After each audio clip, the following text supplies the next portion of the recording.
Record store day, evolve or go away.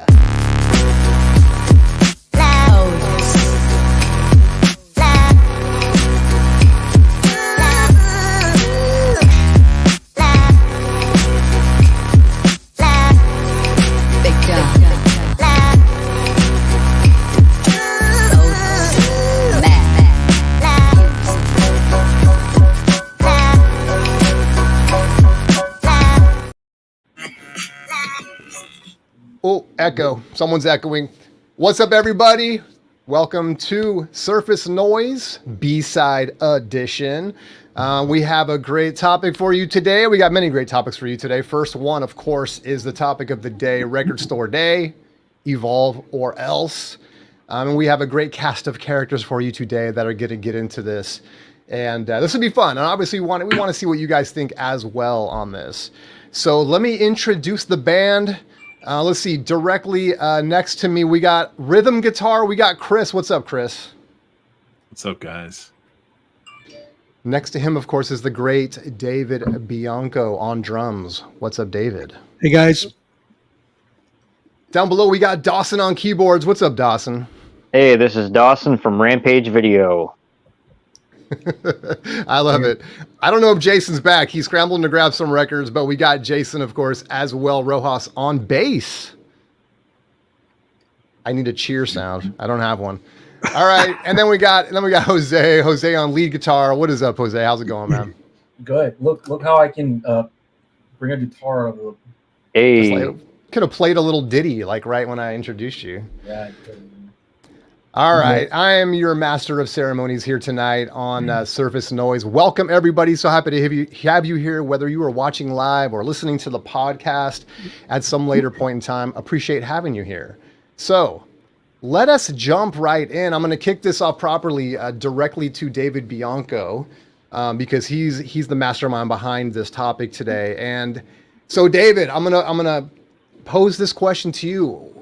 Where have we come from with Record Store Day? Where are we now with Record Store Day? And how do we make Record Store Day great again?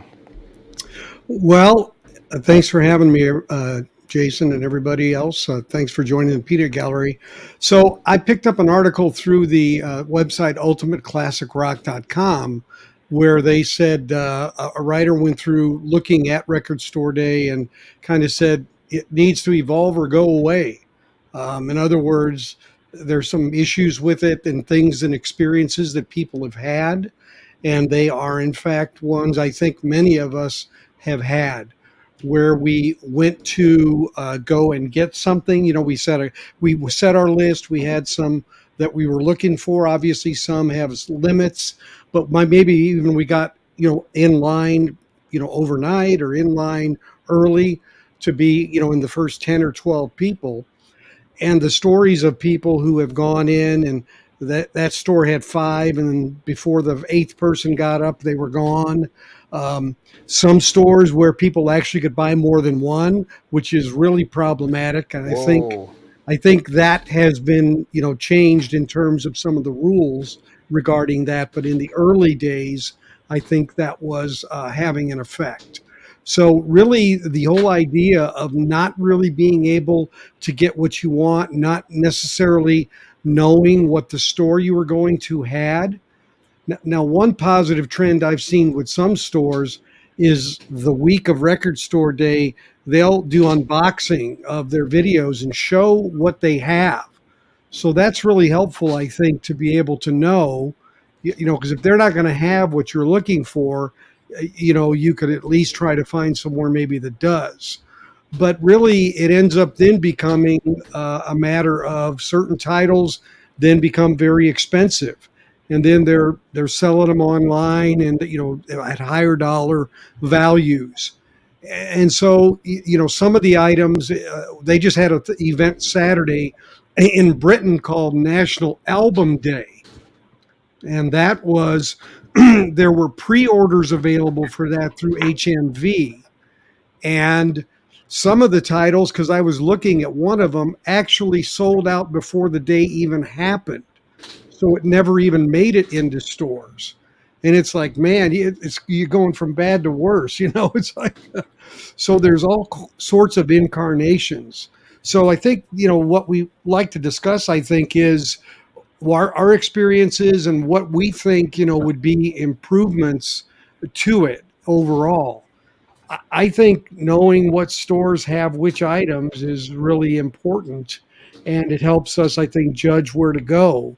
How they do that might vary by store, but you know, some stores just have the attitude: we get what we get, show up. If we have it, that's great. You know, because they don't necessarily stock everything, nor do they always get everything that they even order. So it really becomes a balancing act and a frustration, I think, for people. Do you think there Good would be? example there. I like how you said, you know, post what titles they're getting. What about quantities? I mean, could they do that too? And that way you could kind of at least say, oh, they're only getting like 3. I'm in line in 20. I'm probably not getting one. Yeah, I mean, they could. Like I said, the shops that I saw that did videos, they said, you know, because they even were like, I ordered 15 of these and I got 5. You know. Yeah, that's the problem too. So, but I mean, that you can't get any more transparent than that, right? I mean, and that's really the thing about it is, you know, not wasting time, you know, and effort and getting up early in the morning. I mean, this one's right after Thanksgiving Day. So it's like, you know, the Black Friday thing, right? So it falls into that. And then now we have a lot of records that are in Record Store Day that don't sell out, that have, I mean, they're discounting them later on. So you're kind of like, should I wait? Should I not wait? You know, it's a real, you get FOMO about it. That's for sure. That's interesting that you mentioned that they're doing online sales overseas. That sounds a little bit like, you know, when like a new video game console comes out and, you know, it sells out and people are, you know, killing each other to get them and then they're scalping them and all this stuff. I mean, that's just a bad scene. Yeah. Yeah, and then ironically, the Beatles one that came out, which was A Hard Day's Night on white vinyl, they didn't even list that on the official, you know, album day site at all. It was Should only I be showing? on I just saw that you have the screen up. Should I show that? You can, sure. Yeah. So here's the article David's talking about that was just released. Right, exactly. So it tells some stories about kids trying to get, you know, trying to get certain albums that they're waiting for, and then other people experiencing it. You know, what the workers go through. You know, it's kind of a bummer for them. Talks about Hail Satan being one of the big ones in 21, and you know they thought that, you know, the 12,000 was going to be enough, but you know apparently wasn't. So it says this is like I say, first world problems, but you know.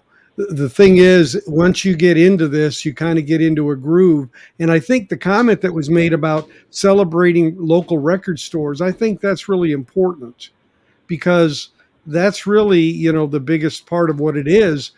But there's people, I think, that go to this that, you know, it's kind of an event, but you know, maybe they're not, you know, normally record consumers. But I think like Taylor Swift thing can always cause a you know, a bend in the curve, so to speak.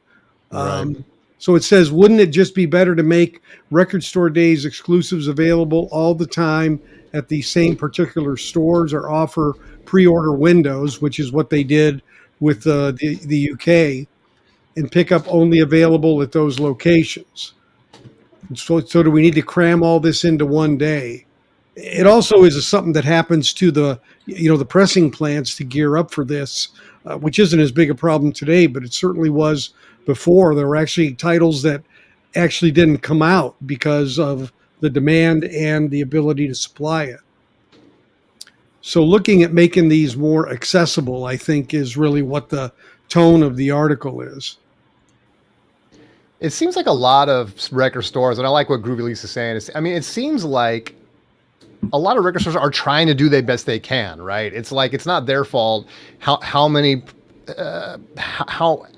what kind of pressing numbers are coming out on some of these records. And I know like they're talking about Amoeba, and in my neck of the woods now with Jackpot Records, they do a good job too. I mean, you know, the line goes around the block, but you know, they're trying to be as orderly as they can, and even kind of almost take your order when you get next in line to kind of point to, you know, where something might be. They have stuff behind the counter that's not on the wall and stuff. Yeah, I mean, I want to let some other people jump in on this, but it's definitely a problem. It, in a way, just kind of a side note, it does speak to, you know, you guys were talking about last week on the A side about this article that came out that vinyl sales suffering and going down and all this stuff. And meanwhile, we can't even keep stock for record store days. So something's not fitting there. But who wants to jump in on this? I'll jump in. Okay. Yeah, I remember, I think it was SRC Records in Niagara Falls. And so it was like kind of like a mainstream record store. I believe when it was record store day, you know, I wanted to get one of the sales. So they had like a $40 record on for maybe, you know, $20, so half off. I go in there and I probably get probably one of the top 20 records in rock. Maybe something rather generic, but I just wanted to kind of participate in the day. There was like a medium-sized lineup, but I was just ended up like looking around, flipping through records, and talking to other people around me. So yeah, it was like an event. As someone said before, it was like mostly the importance of the record store day is just by celebrating record stores. So I kind of kept that in mind. I kind of kept an open mind. I'd probably say about half the people in the store were just for that day, and they were buying like top 20 pop music, and so that was fine. But there was other people like rock and roll fans like I am, and people who just like records and playing music.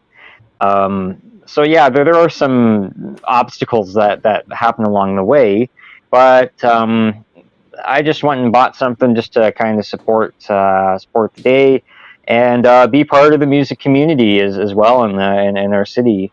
I know all the other record store owners, and my friends and I, we go, and every once in a while go for record runs.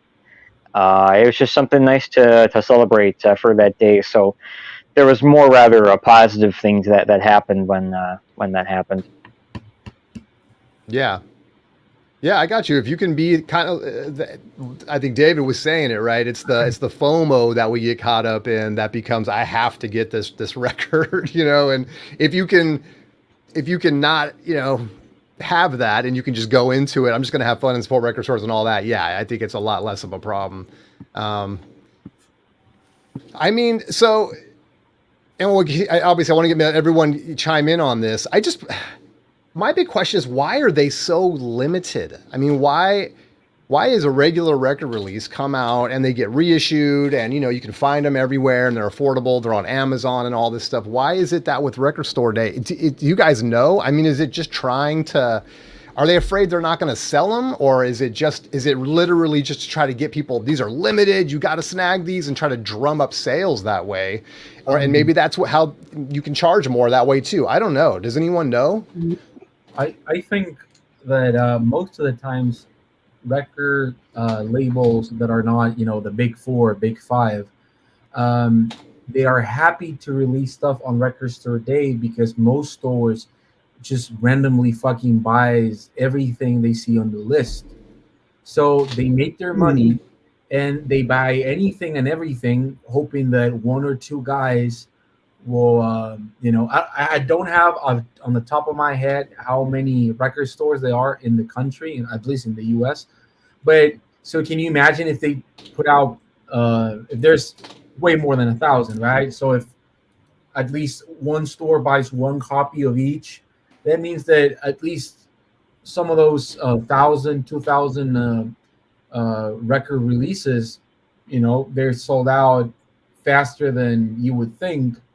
And record labels really love the fact that you can release niche things, you know, niche bands. Like even Death Grips was part of Record Store Day like 4 or 5 years ago. And I remember going for that the same year that the Bob Dylan one that we were talking about backstage came out, and Sun that's also has a record store day release.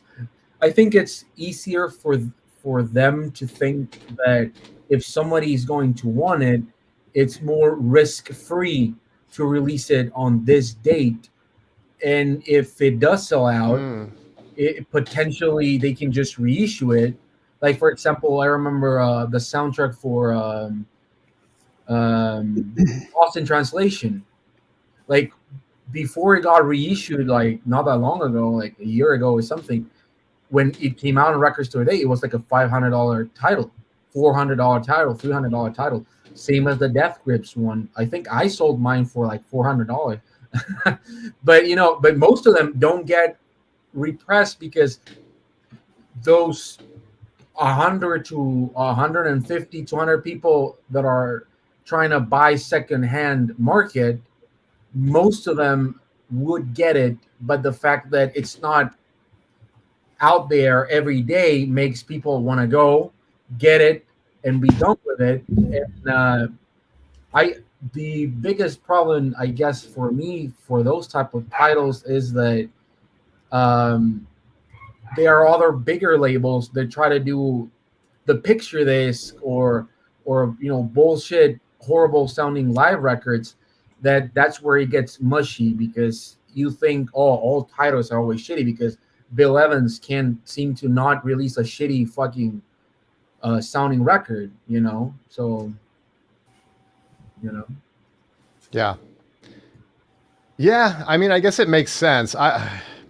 It's tough. I mean, even if they printed, I don't know how they figure out how many they're going to print. I don't know how they, if you say, well, I'm going to do 6,000 of these and then 10,000 people want them.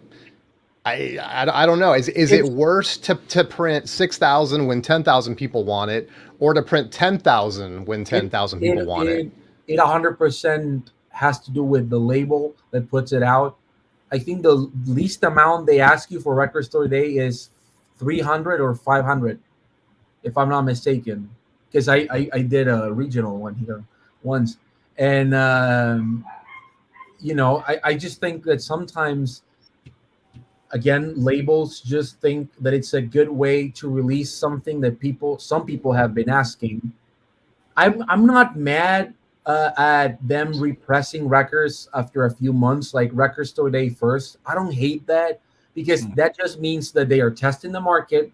If they fuck up next time, they can do something different. And if you don't mind the color variant or something like that, I don't think it would be.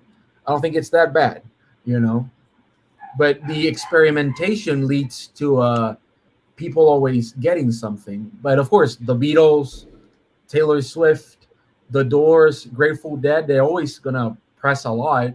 But I would say like 60% of the titles are 2,000 or less, and they, and it seems like 60% of them are live records as well. Just a ton of live records. Oh my God. But think about it, like you have to, because Record Store Day, it's like Uber, right? Uber doesn't own cars. Record Store Day doesn't own records. They just basically like, hey, you want to release something this day that we call Record Store Create an event. It's kind of like Christmas for vinyl. Yeah, exactly.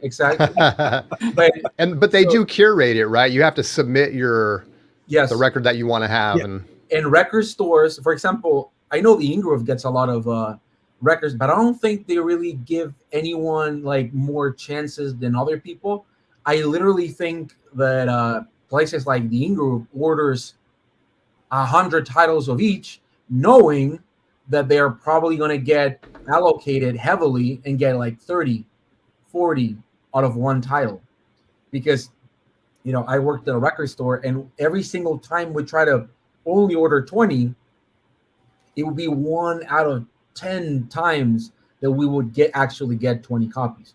Most of the times it would be like 1, 2, or 3 copies, especially here in Latin America, because even if you have a U.S. distributor shipping to a U.S. address, if they know that you're, like just a lot of places around here have PO boxes, they still put the U.S. market first, which is 100% fine. But what I'm saying is that it just makes for allocation like crazy. So when you see a record that's like 2,000 copies, that's nothing.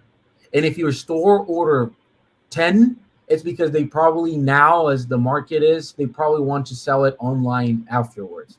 Because before the pandemic, Record Store Day was bizarre because the same record stores would put up the records on Discogs like a week later, but at the horrible price, secondhand price. So at least that went down, I guess. I think it's an important event, right? Especially for the locals, as we said. I think a lot of the people in the comments were saying this. I mean, I love the idea of Record Store Day. We make it a big deal to go to our local. They put on a massive event, Dark Side Records in Poughkeepsie, New York. It's just a fantastic time, but it's gotten to the point where the lines are out the door, and like the article said, like you don't know what you're going to get. And I think the article hits on something really important that I think Blue Note is trying to do. I know they'd have these RSD exclusives in general for other genres, but they can make this a year-round event and still drive that traffic to the record store and just make it accessible and exclusive. Like just like the big box retailers have their own exclusives. Like you can go get your, purple core Stone Temple palettes at Walmart, right? And it's a variant or whatever the case may be. And then, I think what's happened in the past couple of years too is that the day before Record Store Day, a lot of major artists have also penciled in their releases quite intelligently, actually. I know like Taylor Swift's record came out last year on the Friday before Record Store Day, and it kind of coupled the frenzy. I think the positive on this is the last few Record Store Days I've been to, it's been a very young crowd, which I think is a good thing for us in the vinyl community because you're really trying to promote and continue this hobby and on, so it's just not a fad and everything kind of survives. But it is extremely frustrating when you go to get a record or you see a record you want and there's 2,000 copies worldwide, like Jose said, and it's an in-demand title like this Max Roach that I'm eyeing on the list. That should be in print. It shouldn't be limited to 2,000. There's 2,000 people who have jazz channels on YouTube that are going to want that record, right? So it's like I don't understand the rhyme or reason, and I think part of the problem is forecasting. Right, it's expensive to press records. They want to make sure that they get their allotment. They don't want to discourage the record stores from being overstocked. And we've all seen these in the discount bin, a few months after. So I think they could probably, might be a big undertaking, kind of stealing from the old run out groove method, but maybe they start to release titles that fans can express interest in months in advance. And if they get some kind of crowdsourcing information that says 5,000 people are interested, then they press 5,000 or they press 6,000. But go ahead, Jose. Well, here, Jose, I'm sorry. Let me Jason, jump in on this if you got something. I'm just hearing all this talk, evolve or go away. Should just stay the same because I need to flip this, I need to flip this for so much more money. So again, stay the same, limited releases so people can cry about it, and get butthurt like Jazz Pumps Chris said earlier. So get butthurt. And then you can pay $200 for this nice Taylor Swift 45, right? She's on the lakes, but there is no lake on the cover. This is I wanted to add really quick that most record stores fucking hate Record Store Day releases. Yeah, they fucking hate record. You know why? Because most of the times they allocate so much stuff. They just want to have Record Store Day titles. Most stores, the reason why they don't tell anybody what records they have is because it's not that they didn't order it. It's because they allocated the fuck out of a title that they know it's going to get popular. So it's better for them as a store to they just not say how many Billie Eilish records they're going to have. Instead of just have people guessing how many records they have, and when they arrive and the a 16-year-old, 30-year-old guy walks in wanting the fucking Billie Eilish record, they tell him to his face, "We don't." Oh, That's man. funny. Boy, they cut him off, didn't they? Jose would I didn't be know the Record Store Day would be watching.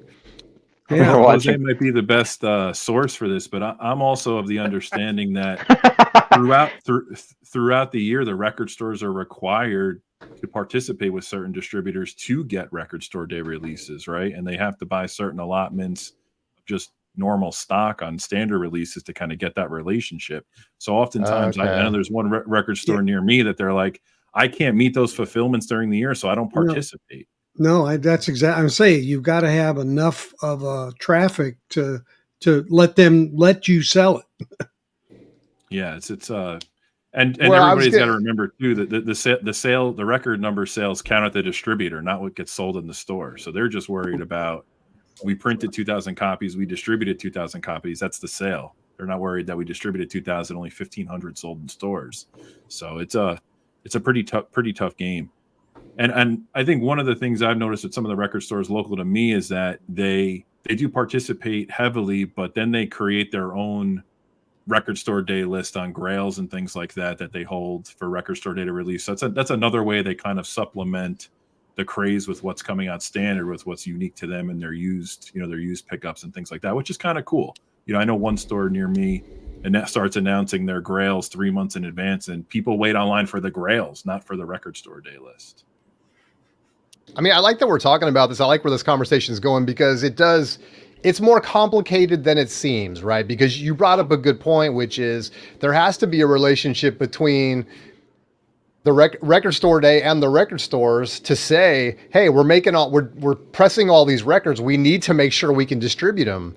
And that's why they're saying like there's certain requirements, like you just said, Chris, which I didn't even think about that. Mm-hmm. And we've had it in the comment section, and it makes sense. The bigger record stores, I'm assuming get more records allocated to them, and then it just becomes, what if you're a buyer, you're trying to decide, well, do I just go to a big record store that's going to have more copies and stand in a longer line, or do I try to beat the line and see if I can snag one of the few that are going to be at my corner record store or whatever.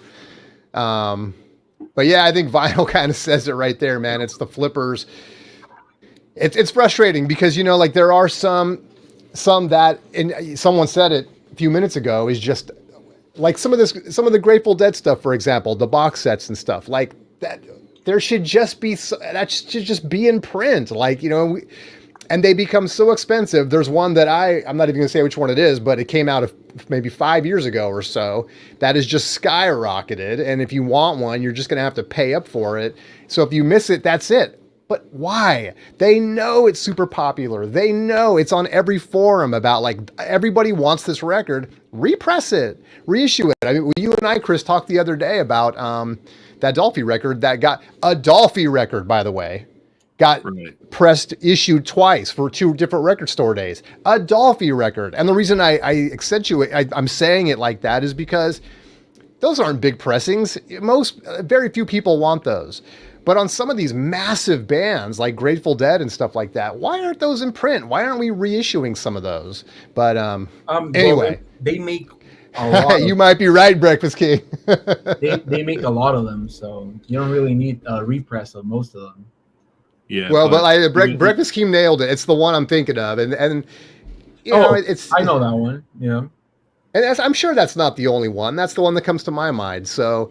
Yeah, I see people's frustration, right? And the article's right. You go and you get in line, you wake up at 2 a.m. to get there at 4 and try to get in line, and you get there and you don't get what you want. And that's just going to be, frustrating for most people.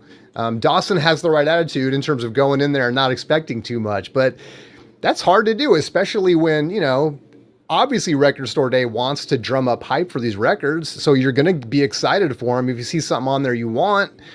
And it's just unfortunate we haven't got to that balance yet. And I think to David's point, and one of the bigger points about this whole discussion is, where do we go? And maybe that's let's cap it off with that. Let's do a mic drop on is there a way to improve it? How is what do you guys think, Jose? I mean, you've had a lot of great things to say, man. How do we make it better? How do we make sure everybody gets a copy of the record they want?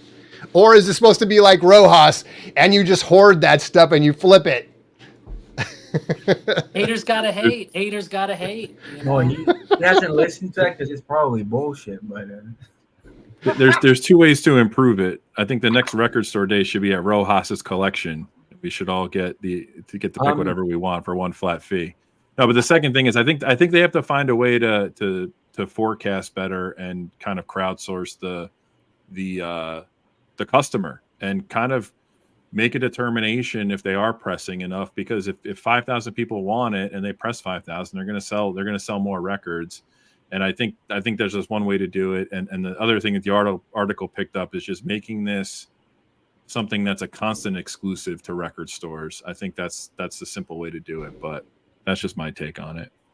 Well, I look at the industry. It's rock and roll. It's kind of like a do-it-yourself thing, and some record stores are going to have more than others. But from the record store owner's perspective, they were rather kind of they're like, oh, it's record store day, and they have to listen to their suppliers, and they'll get they have to listen to the recommendations and see what they sell. But just from the average of the people I've talked to, like they would usually order maybe the top 3 or top 4, and then some scrambled eggs of everything else, a little bit here and there of some of the newer records and releases coming out. Obviously, they'll probably have like the number 1 or 2 record store day like must-haves, and they'll have like a couple more that are rather necessary to have, and then the rest of it, it's going to be hit and miss. So when I go in there, and if I want the new Deep Purple record, and if they don't have the new Deep Purple record, I'll just say, okay, well, I'll go and buy the Pink Floyd other release, or there might be another album that I'll get, because I'm still participating in the day. I'm still getting a rock and roll record, even if it's not my first choice. It might be my top 3 or top 5, and then I'll go play the records and go have some fun. well, if you don't get the new Deep Purple record, you can always go to your local bar, and somebody's probably singing those songs already. Sounds just as good. Yeah, I'll just go in the Just jukebox. fucking good. Yeah, go to a local bar and hear an old motherfucker singing. That's probably Deep Purple sounding now. I will say that I think that if there was a way to give record stores ahead of time, because you also have to understand that the same day they drop the fucking list, it's the first day that record stores are seeing that list. So that's something most people don't even think about. And this means that they go into like danger zone, like, oh shit, I gotta order everything, right? Fucking picture this of The Cure, give me 50 of that shit, right? But nobody needs that crap, because they released the same record like 5 months before or 1 month after that is not a picture of this.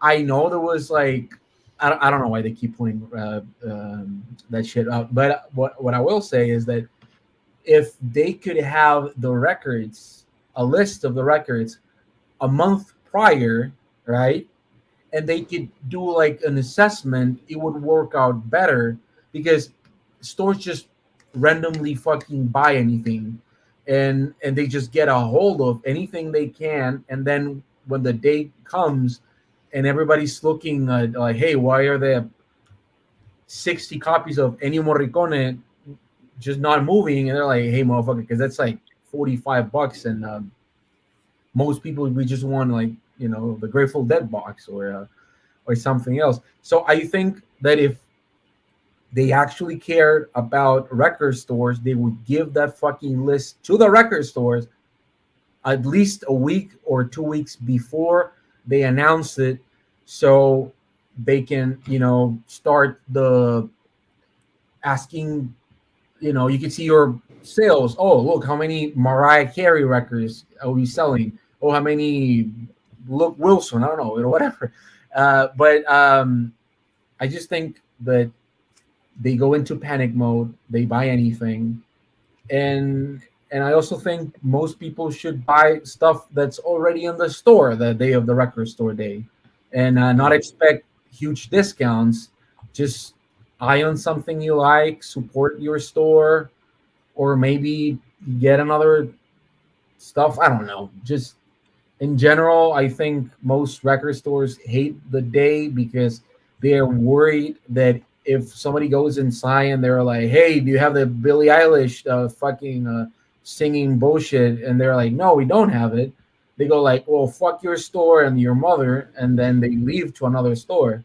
Yeah. So, well, that's Jose's exaggerating. Get no. out I have here. a friend that did I mean, that for the Bill Evans one. I don't know. Well, the I stores mean- just don't want to lose their loyalty. That's all.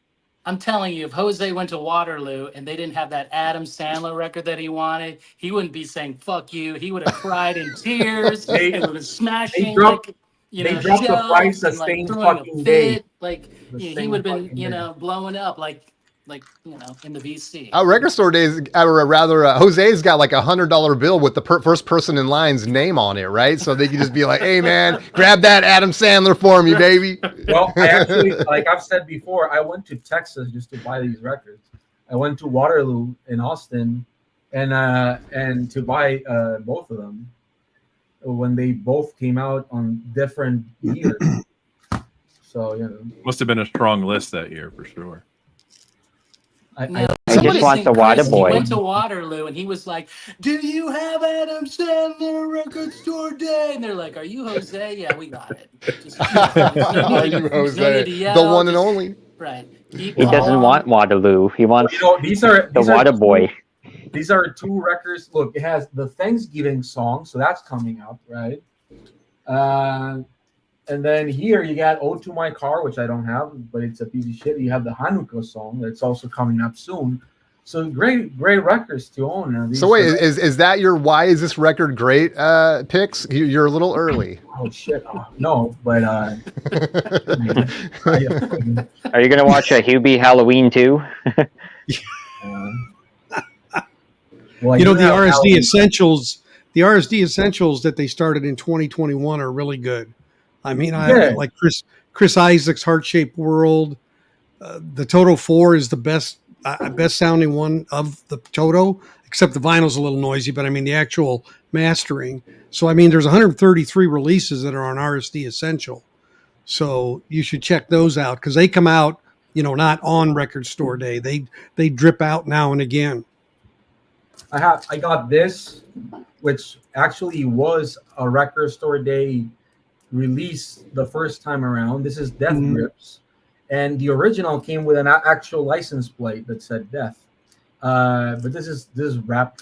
But they put it up as a Record Store Day Essential, which is and the original ones go for $1,000, and Record Store Day title. And Just then for a they- fake license plate. My goodness. yeah, with an actual license plate. So somebody in Folsom Prison probably They probably made that. Yeah. So it's Those got have to be really. Johnny Cash connection. Those are super limited. Imagine how many people strap that to the back of their car, man. It's like, No, I'm sure there's not it's a that bunch many of left. rap kids that probably don't even own a fucking bike, like I don't.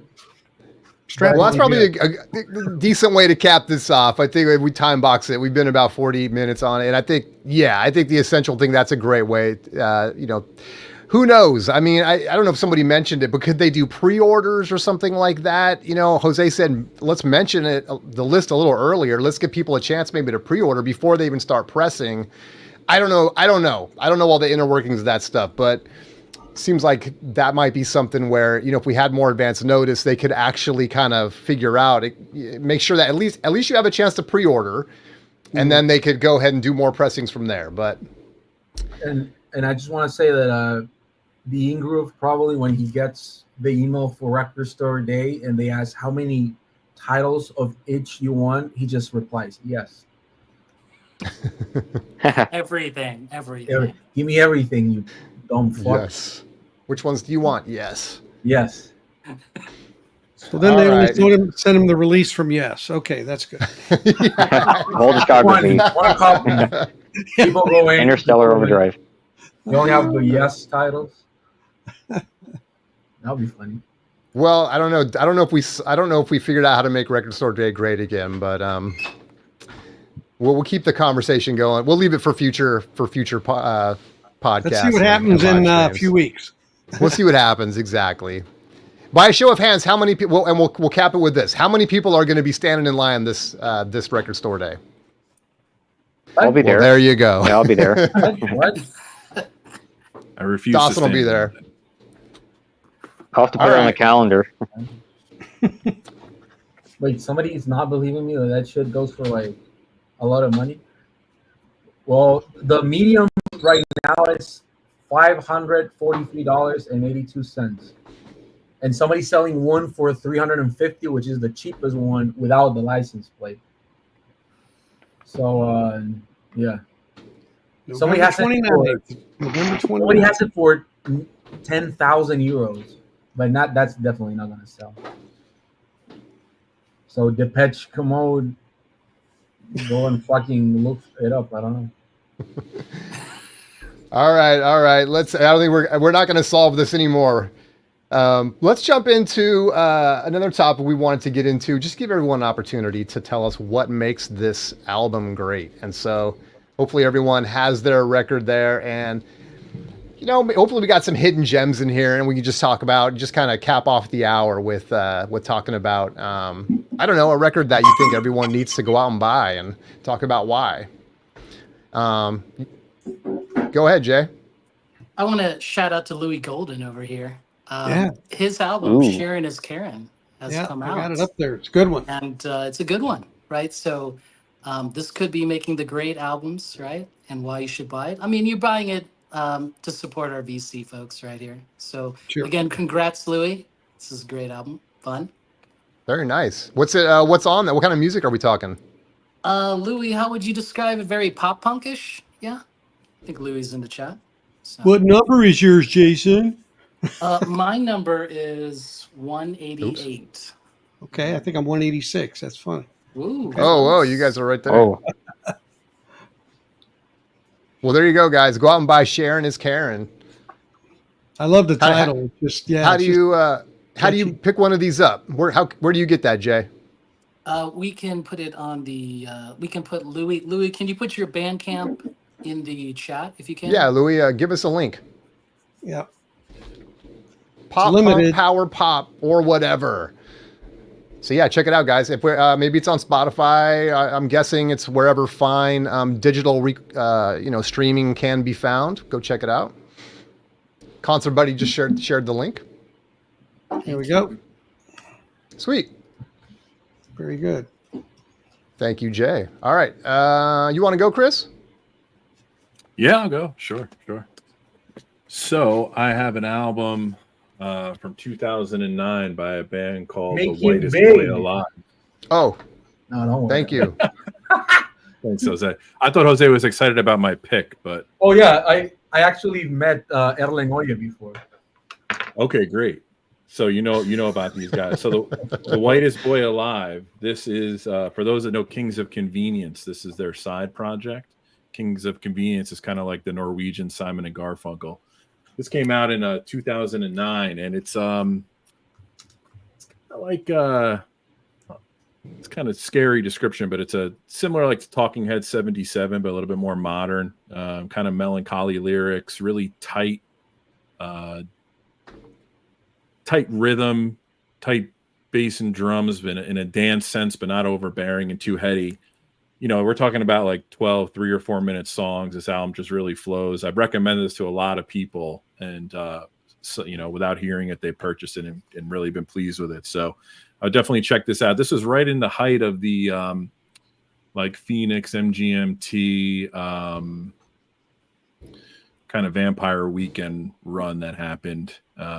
First early Vampire Weekend record. So this is a really good pick. They only have 2 albums. They broke up after the second album. They reunited briefly in 2020.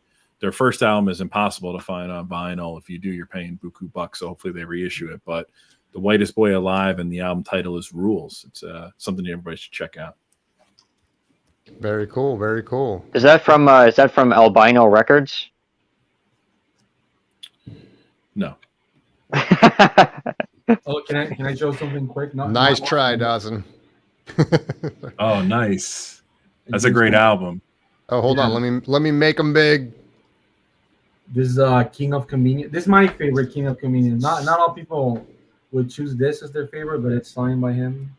That's And my I favorite saw it. too. I took photos for that show when he came here to Monterey, and yeah, just want to show that. No, That's not your pick, though. Okay. no, be gone. All right. Well, I'm trying to. I don't know. I got everyone mixed up. I'm trying to go in some kind of order. All right. What about you, David? You got something for us? Yeah, and it's a known artist, but not super known as a soloist. And Paul Carrick, who is he was in Mike and the Mechanics, he was in Ace, he was Squeeze. This guy, this album I picked, One Good Reason. It's very accessible, very cheap, but I use it to test equipment, speakers, Oh, really? amps. Yeah, Mm. it has a really strong variety of music on it. It's got ballad with some bass that's like super like 22 hertz. I mean, so I've been using it since it came out to test equipment, and it's just a good record. It's got some really good songs. Don't Shed a Tear's on here, which was a pop hit for him. But this is just a really good, smooth record, very well recorded, and something that's very easy to find and cheap. But if you only use it for if you get to know the songs, it really gives you such a broad breadth of instrumentation and soundstage that it really is. Just something that is always been good to me in terms of telling me how equipment sounds. So just want to mention that one. Very cool. Chrysalis Records. Nice. And if we've heard Mike and the Mechanics and Squeeze, we kind of have an idea what we're going to hear. Kind of. Or is it totally It's different? a little more. Yeah, he's a little more. He has a little bit of a bluesy kind of sound as well in this. His solo stuff's a little more bluesy, but it's a pop blues, I'd say, popish blues kind of a record. Got it. Very cool. All right, Dawson, I'm going to let you go, and then we'll let Jose go. Yeah, What do you so got, Dawson? I got Rush's first album. It was the box set re-release I'm in gonna blow you probably 2015. I always have more details about that one.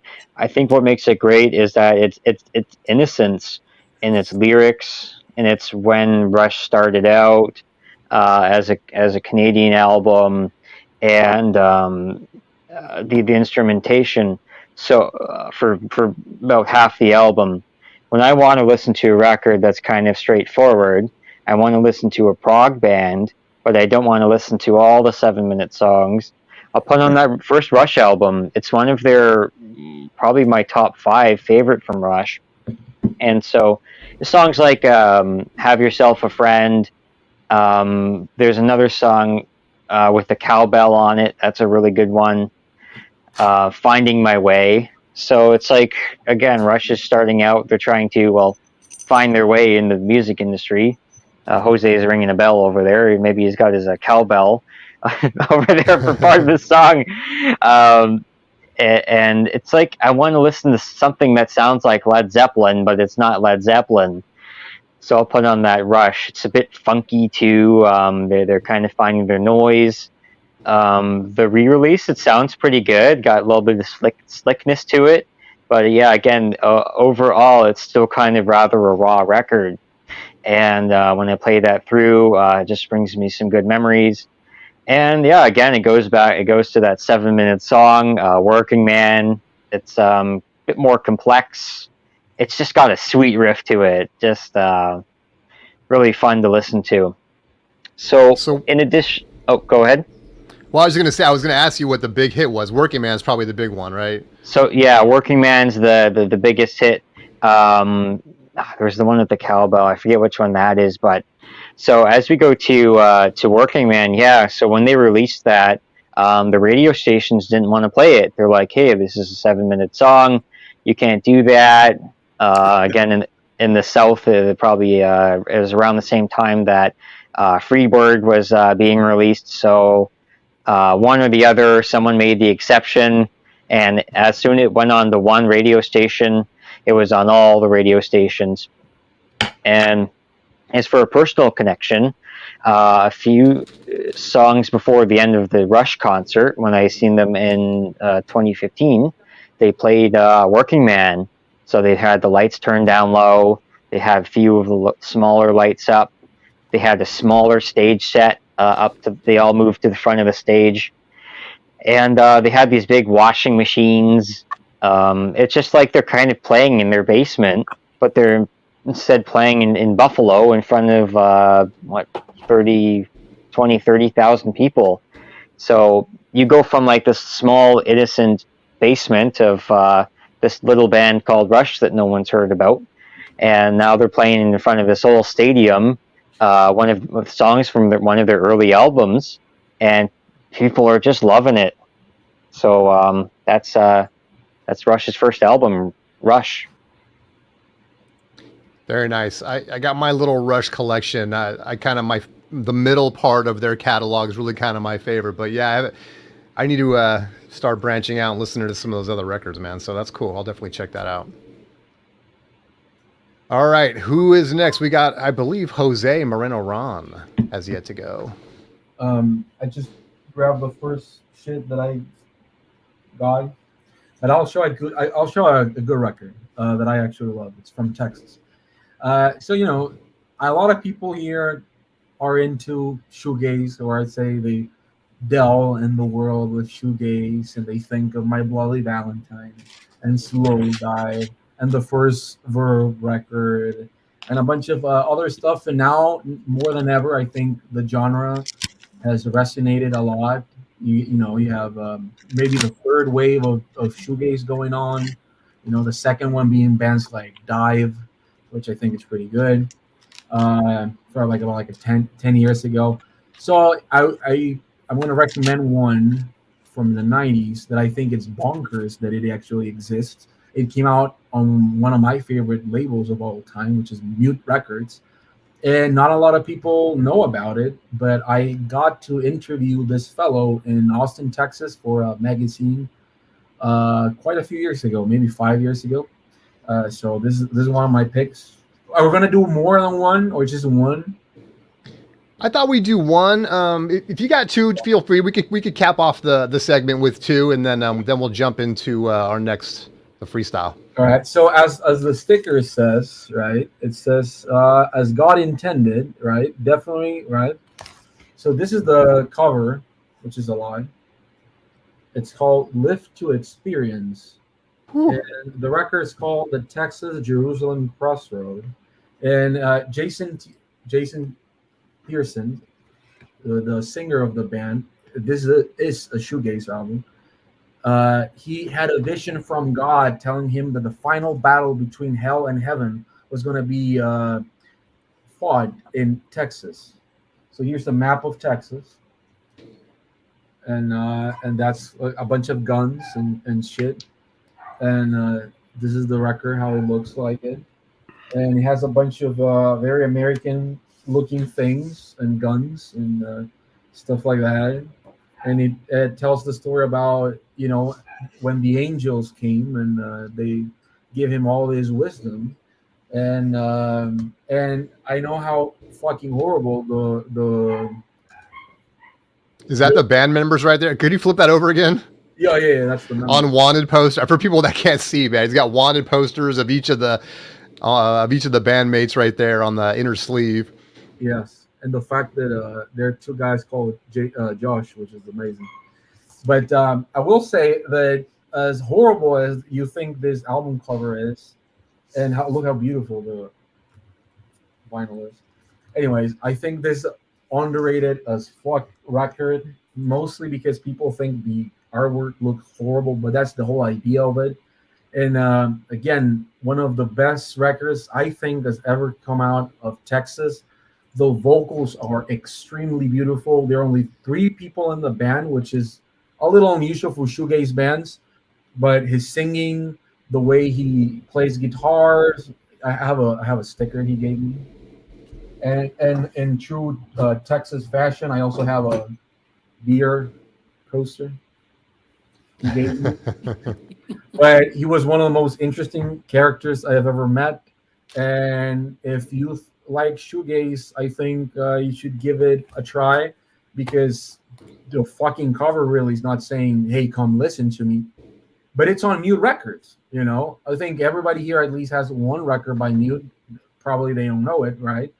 But so many great stuff that comes out, and I just think that as far as because you don't really get that from shoegaze, like, you know, like story driven albums, concept albums. I don't think that's a thing at all. So yeah, this will be my my pick for underrated records that 65% of the people here think, shit, I'm not gonna listen to that. But the people that do are gonna be like, all right, there you go. Did you have another one you want to show quickly, or Oh, quickly? All right. Well, I guess you'll be breaking the rules? But you are Jose Moreno, Ron, so we'll let it go. yeah. Well, you know, I think a lot of people here in the vinyl community, they sort of try to dip their toes into music from other countries, other genres. But they also like to stick to something that's a little familiar, even if it's like not in the same, you know, footsteps, but sort of going there. Yeah, and I've seen you share that's actually a great point, dude, because you've shared a lot of stuff that I go and listen to. And while it's not always spoken in a language I understand, the music is very accessible, I think, to anyone. So yeah, it's more, I think, universally. But for example, this one, I would, if you like just, you know, funk or stuff like that, but at the same time, like Mediterranean grooves and like European type vibes, I guess, or whatever you want to call it. This is a great band that I recommend a lot. It's called El Tingun. They are actually from Berlin. They all live there, but they are Turkish. And they are really fucking popular. You can get this on Amazon. This is not a hard to get record. This is on ATO records, where you know, Jim James or King Gizzard is at. But this is so good. The instruments they play, the vocals, it's very melodic, very good to what is it? I believe OG, so that listeners are extremely difficult to find. Yes. Actually, they put out a box set because they even did Peel sessions, which is amazing. There's also a VHS of them. You can find the videos when they got together for South by Southwest, and they shot like some video. He's talking about the Live to Experience one. They get it. But again, this is a great band. There's another record. It's called Geese. I like that cover. Yes, but this is very beautiful, accessible music to listen to. If you like Kurvin or whatever the fuck that band's name is, you're probably gonna like this. Again, there's a lot of people in the band. They're nice. I met them. They gave me the set list. When I met them, well, I actually have 2 set lists. But again, there you can get this for like $25 on Amazon, and I'm 100% that when people go to your house, this is the type of records you put in. Like, they're nice, and you can put them in the back, and they're groovy, and you know, you can listen to them and enjoy the music. And yeah, it's in another language, but you know, the type of stuff they're playing is really nice. So you have to stop name dropping, Jose. Every time you say you know the band, I think your credibility is in question. It's like, oh, he's all like, come on, man, he's shilling these records. I met them almost a year ago to the exact date, because they play here at a festival here in Mexico City, and I went to as a photographer, and they're really nice people. And they're playing around, and they play the U.S. a lot. So again, the Very same cool. label as bands like My Morning Jacket. So if you were into sort of like that, give it a listen. I'm pretty sure people would like it. not my usual weird music. It's just straight up. All right. All So right, you thanks, can't Jose. trust Jose because he showed Adam Sandler records, so don't do it. Don't. Says the man who shows Michael Fremer records. Okay. You know David, that was I was going to juice. Released in 1976. Before this Yeah. guy was a audiophile star. I'm kidding. I don't want to show that. You got more mileage out of that record than he ever did, I think. But Oh, that is actually that's the So line I'll of the get it night. signed, David, Burn. and then sell it for 10 grand on Discogs, and we'll see who gets the last Wow. one, right? When Well, Fremer- you there's think Fremer will pay that? You think Fremer will pay that for it? So this is the record I do want to show, released in 1999, the Magnetic Fields, Oof, I know 69 that. love songs. If you don't know this is encompassing what country, folk, jazz, right? Very even nursery rhymes. It comes on like, oh my gosh, I can't show them all, but 6 10-inch EPs, right? I think it originally came out on CD, and it Yes. didn't come out on vinyl, I think, until 3 CDs. Those 3 CDs. 3 CDs, so hence 3 EPs. But oh my gosh, I'm not gonna hold all these up. But I think this is going for a lot of money now, maybe the vinyl. It's at least $100. Okay, there we go. At least. But if you're like into eclectic styles, different singers on the record, I don't think all the songs are about love, despite if you know Charles Ives, right? Like, and he encompassed a lot of things, you probably like this as well. I highly recommended it. I went to see them last night and the night before because they played the whole 69 Love songs live. Oh, over 2 cool. nights. Very cool. So that was an experience to see it and hear it. And that's why I'm showing this record. It's a great record. So, Actually, That's cool. Actually, none of the songs are actually about love. They're about like romantic love. There's mostly like, hey, somebody I love told me to eat shit. So well, I mean, there's a song It's called more Experimental Music Love, right? yeah, well, the Book of Love. Yeah, Right, really good. right. Love is like a bottle of gin. That's a fun song, I can't touch you anymore. That's absolutely cuckoo, isn't it? Yes, you got it. So again, stream it, if you've never heard of it, if you can. And I'm pretty sure all the music's on good old YouTube as well. So give it a chance, I say. Nice Very pick. nice. Nice pick. I'm going to check that out. Has everyone gone? I know I haven't gone, but I'll go last. Yo, I think everyone's gone, right? yo. Yep. All right. I'm going to wrap this up. I forgot to pick a record, so when I came out here, I reached for the first thing behind. Not really the first thing, but my records. Rumors. And in fact, dude, I've been like buying these. I haven't bought a lot of records recently, or over the last few months. But then recently, I have been, and in fact, I like filled a whole cart over on Discogs of stuff like this. And this one's Midnight Star. And this is No Parking on the Dance Floor. And I just been feeling super nostalgic for this like early 80s group, electronic R&B kind of groups that were, New Edition and stuff like that. And so Midnight Star, get this record, buy it for the cover, and then stay for Electricity, No Parking on the Dance Floor, and Freakazoid. Massive hits when this record came out. So yeah, just because of the nostalgia, and I thought, and also is probably like a $3 to $5 record, so it's really available and affordable. But yeah, man, nostalgic, bring back memories. It's cool, it's funky, it's electronic, it's all that stuff. And you're gonna want to break out the cardboard or the linoleum and start doing some backspins in your living room again. But don't hurt yourself. If you were a kid when this came out, you're probably too old to be breakdancing. But anyway, so that's my pick. Midnight Star, No Parking on the Dance Floor, right there. All right. Wow, Chance, we're about an hour, so we're gonna go ahead and close out the podcast proper. Appreciate everybody for watching and listening. If you are live, don't go anywhere. Not only are we going to show recent pickups, but then we're going to actually play a game that I'm sure everyone knows and loves and have missed.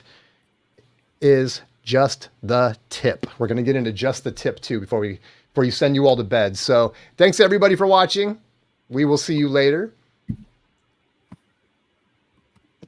Let me change out all the banners. Alabama. Alabama banners. Sweet home Boom. Alabama. We're officially in the freestyle. All right. Welcome to the freestyle, everybody. Our freestyle today is we have two things on tap, but of course, we can get into whatever. But I want to, give everyone a chance to kind of show the records they picked up over the last couple of weeks, and then we're going to play a little game of just the tip before the night is out. So, why am I still showing just myself? Here we go. Oh, all right. Well, that's it, Jason. Let me change the lineup here. I want to kind of go in some kind of order. So, Chris, you're right there, baby. What have you picked up recently? Well, this is a little bit of a rant.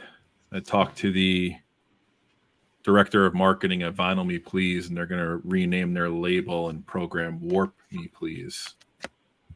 So I was excited to round out my De La Soul collection. They reissued Stakes is High. Immediately tore the box open when it came home to clean it and put it on the table.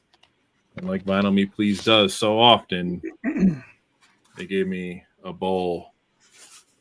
I don't know if you guys can really see this, but Can you make it big? Can you make Chris? Oh yeah. I'm so sorry. So yeah, I was disappointed when I cracked this open and I got their customer service. I put this on the table and about 20% of the record hit my platter. So they were like, is your name Arnaldo? Are you the complainer in chief? He's covering for Arnaldo tonight. Right. Interrupt. So my replacement is on the way. I mean, you got something to eat cereal out of now, at least. Exactly. And then I was really excited this got pressed. And I think I'm looking at Jose because I feel like this is up Jose's alley, and he might even know this guy. But this is a guy named Cody Chestnut. No, I don't know that. That looks interesting. Jose, everybody should check this out. But Jose, you especially. So this album came out originally about 20 years ago. And he was a little bit before his time in the sense where this album's called Headphone Masterpiece. He basically made it in his bedroom right around 2002 or so. So this got kind of underground acclaim quite a bit, but he really blew up because he wrote one of the lead singles on the Roots album from Phrenology called The Seed, which was semi-popular for them. So this is a really cool album. It's triple disc. The pressing is, it's a little rough, but it's nice to have this. But yeah, just like a guy, super creative, a drum machine, maybe some guitars, some funky instruments in his bedroom. Everybody should definitely check it out. It's definitely gritty, definitely lo-fi, but just a really fun listen. For example, you have hits like Boy, Life in America, Bitch, I'm Broke, and Batman versus Black Man to kick off side C. So this is a really fun, cool record. Definitely check it out. And I'm excited because this only came out on CD originally. And it looks like an encyclopedia. I don't know why the flags there are throwing me off, but I like it. Yeah, you know what? I never really investigated the album art. I don't know what flags are on here. Well, it's the Rasta flag. Yeah, Rasta, I guess the German flag. UK flag, Germany. Yeah. And here's the back. A little bit of a roots reggae feel with the family photos and stuff. But yeah, it's a fun album. You guys should check it out. It'll give you a good laugh at the very least. But yeah, huge hit with the Roots on the Phrenology album for him. Looks nice. Very nice, very nice. Is that everything, Chris? Yeah, that's everything. Oh, hey guys, I gotta sign off. Oh, okay. Well, thanks for being here, Dawson. Appreciate you. Yeah, thanks for having me on today, and I'll see you guys soon. We'll see you next time. Rock and roll. Thanks for showing up. See, I can't really show pickups anyway, so probably a good call. Or just the tip. So yeah, it makes total sense. All right. Thanks, Chris. We got Jason Rojas up next. Okay, so what does it feel like to open a record that's 47 years old? Okay. I'm holding the Beach Boys' Love You, released in 1977, right? And I bought it for $10. Whoa. When I was in LA, kudos to and shout out to Vinyl Piper for being my chauffeur. We went to a record fair and I found this, and it was like sealed. You got to be joking. 1977, no way. And I was advised not to buy it, right? But the price is right, $10, right? And I opened that sucker up, and unlike Chris, this record was flat like a pancake, and it played Nice. great, No like that near ghosting, no mint. ghosting, What's up? no ghosting. You could have waited and opened it on camera, Jay. Imagine. No, That'd be so. no way. I don't need this. I don't need to be PC. That's a better record than 96% of Beach Boy records. Well, I think this is the last record that Brian Wilson had total control before, Mike Love and his brothers like overruled him. So what is this record? Very childlike, right? So that's right. I already do have this record, but to get it sealed, Shocker. If I could pay to punch someone's nut like it's like a boxing box would be Mike Love, but that's just weird. So, I mean, this is cool. Just great. $10. The price is right. Couldn't help it. Like, it had to be done, Yeah, it's a no-brainer. It's pretty great. So it's been fun to, listen to this record again, Very nice, very nice. Is that it, Jay? I can show you one more. Maybe this one. Nah, let's not talk about this. Nah, fuck that shit. It's OG, right? Let's ask Bill Evans if it's OG. It's mono, right? Of course. What are we joking? We don't joke around. I do want to talk about a record that I got. He took my offer, and it's Demon Fuzz. So if you look at this cover, it's rough. But Africa, right? This is, what would you call this, Jose? Are you familiar with this one? Yeah, I know that one. I think early 70s UK, similar to Samande, but more rock, right? More heavy, I think even Dylan would love this record because it's got more fuzz guitar, of course. I mean, you're not going to call the record Demon Fuzz, right? Or whatever without fuzz guitar, right? That would be wrong. I'm shocked that the seller took my offer, but that's the way the cookie crumbles sometimes, right? So if you're into that in better condition than the cover. Oh, that's right. This is that, as Vinyl Piper says, this would fit my live stream, right? Of playing that, snap, pop, crackle, pop records, So I will be playing this on Sunday, for sure. Oh, everybody tune in for that. Sunday. What time, Jay? That'll be 9 Central. So 9 a.m. Central, everyone. Be there or be square. Cool. That's all. All right, that's it. David Bianco, you're up. I have quite a few, actually. So this is a band called Leonid and Friends, and I saw them in concert last night, or 2 nights ago. And they are a cover band that does a lot of Chicago, but they also do other horn bands, Tower of Power, Earth, Wind, and Fire. But they finally released a vinyl, and it's signed by the band. Oh, nice. So these are guys and a gal from Russia. Don't speak much English at all, but can sing it. And the guy who runs it, Leonid, he actually took the recordings of Chicago and these other artists and transposed and wrote the music, in notes directly from it. They sound very accurate to the originals. So you go look them up on Facebook or on YouTube. It's amazing how tight they are. So Leonid and Friends took a trip to Houston this past weekend after going to the Austin record show. Did you find anything in Austin, by the way, Jason? Just a few things, nothing major. Me too, nothing major. So I got some friends down there who have a pretty big Beatle collection they've been parsing out, and I found a few more things in there that I hadn't seen. So this original Horzu, Please Please Me, and it sounds unbelievable. I mean, I've heard this album any number of times, obviously, but it just sounds like the tape is, fresh. It just sounds like I'm listening to the tape. Unbelievable.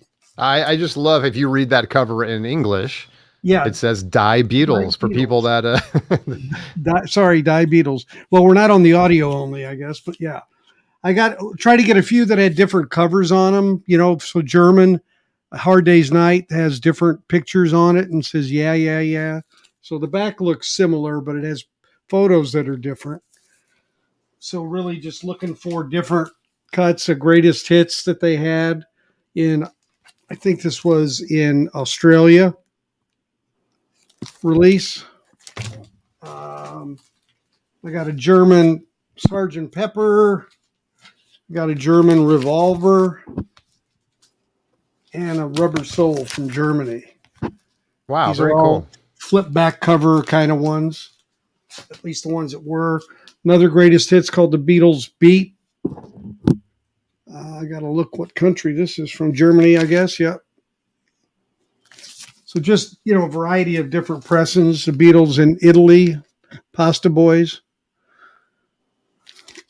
So these are just versions that came out there. Then let's see. This I picked up. I'm not sure where I picked this up, but it's a 13th floor elevators that has a stereo and a mono copy. It's a reissue, but it has 2 albums. I've never seen this before. That's a good that's cool. copy. When I was in LA, Vinyl Piper and I reviewed 6 copies of that record. Oh, really?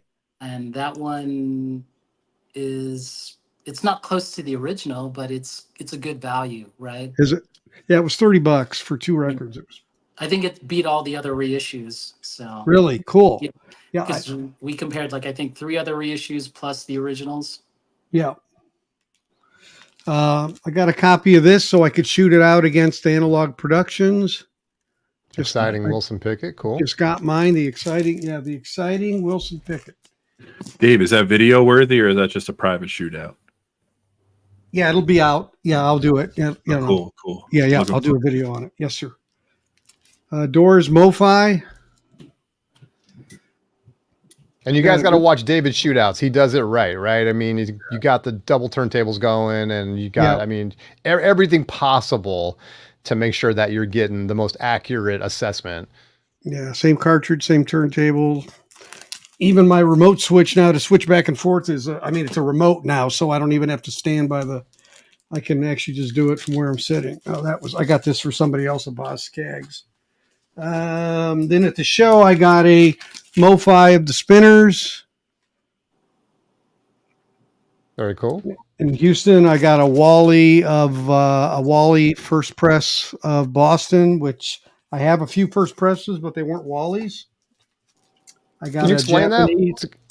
I'm sorry, Wally Traugott, the mastering engineer. Gotcha.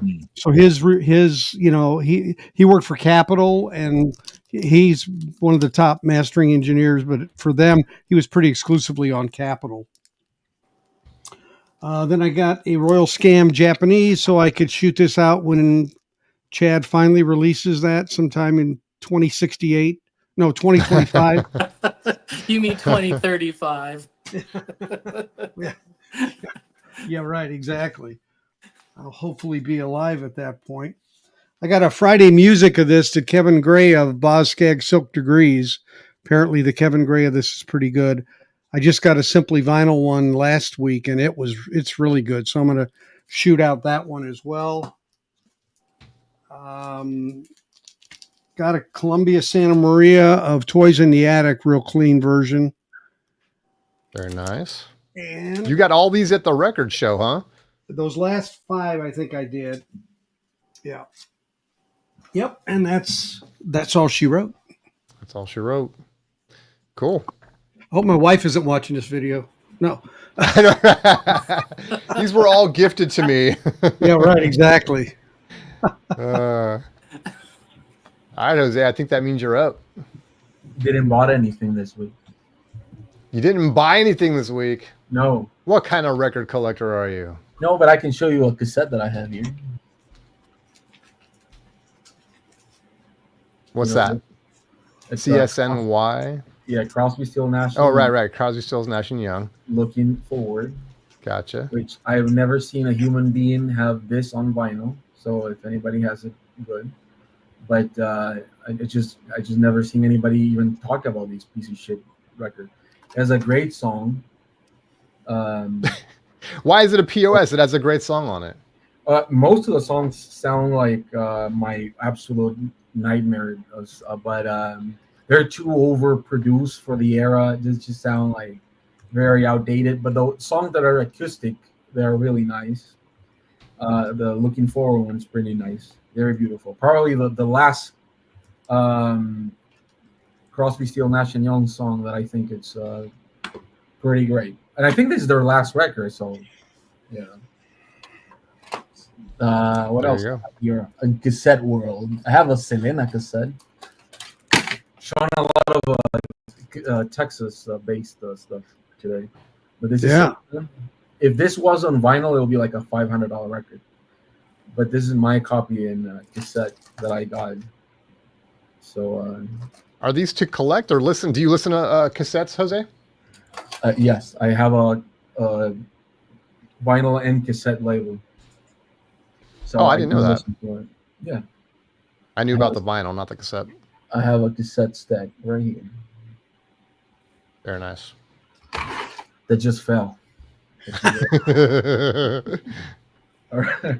I have more cassettes here. We'll have to do a whole cassette episode I just for have you. more cassettes here. But weren't we going to do a Frank Zappa one? I still want to.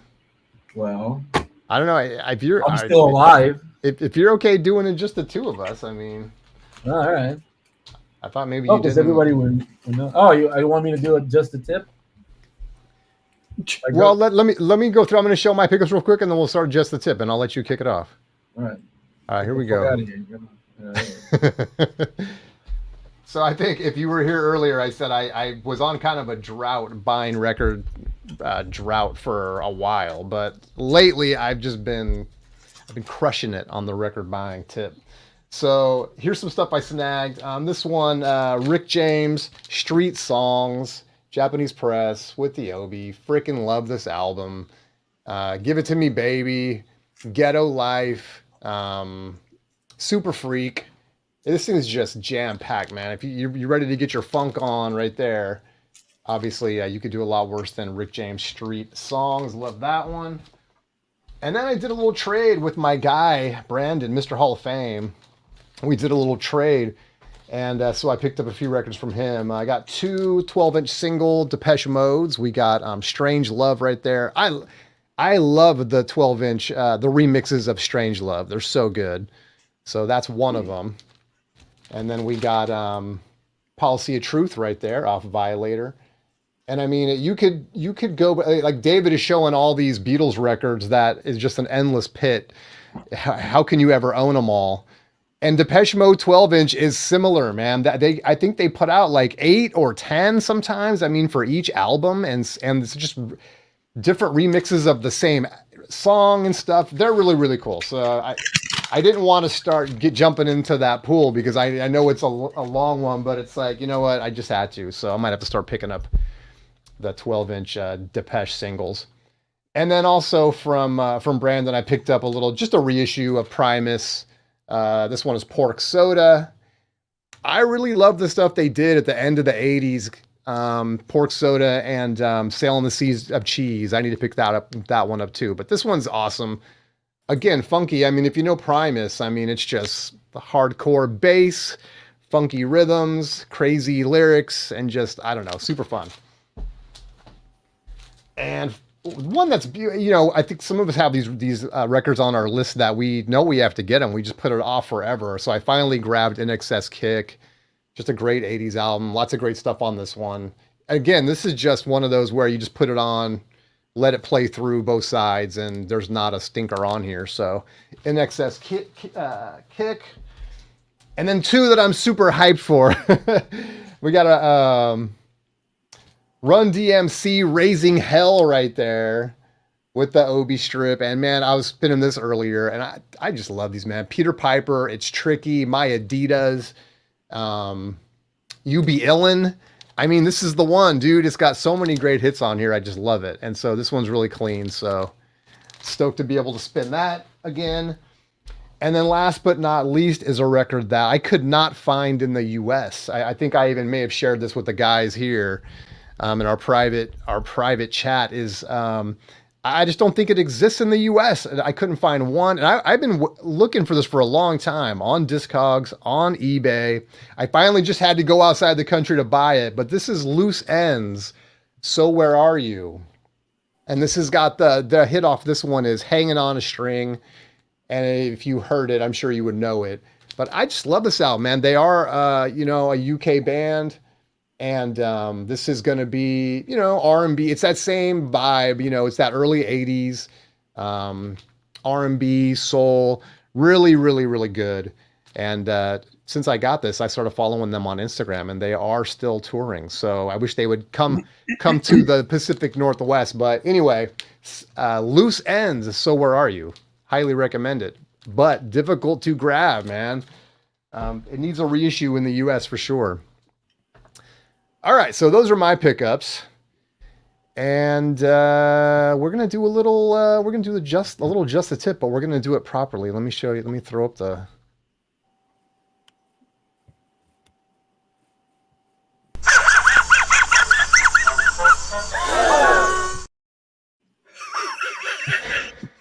Mudley, do something. Just the tip. All right. Jose, are you still there? I thought you were going to kick us off with some Just the Tip, man. Well, first of all, for people that don't know, you're going to find out soon enough. It's not as dirty as it sounds, but we have fun with it. So, Jay, you want to go? I'll have to get it. So, okay. One second. All right.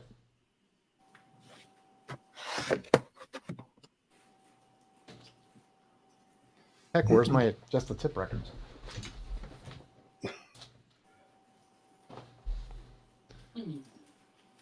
I might have to go get mine. Is anyone ready? David, you want to go? I don't know this game. Have you played before? Oh, okay. We'll have to get. Well, we'll wait for Jay. I need someone. I could give it a shot.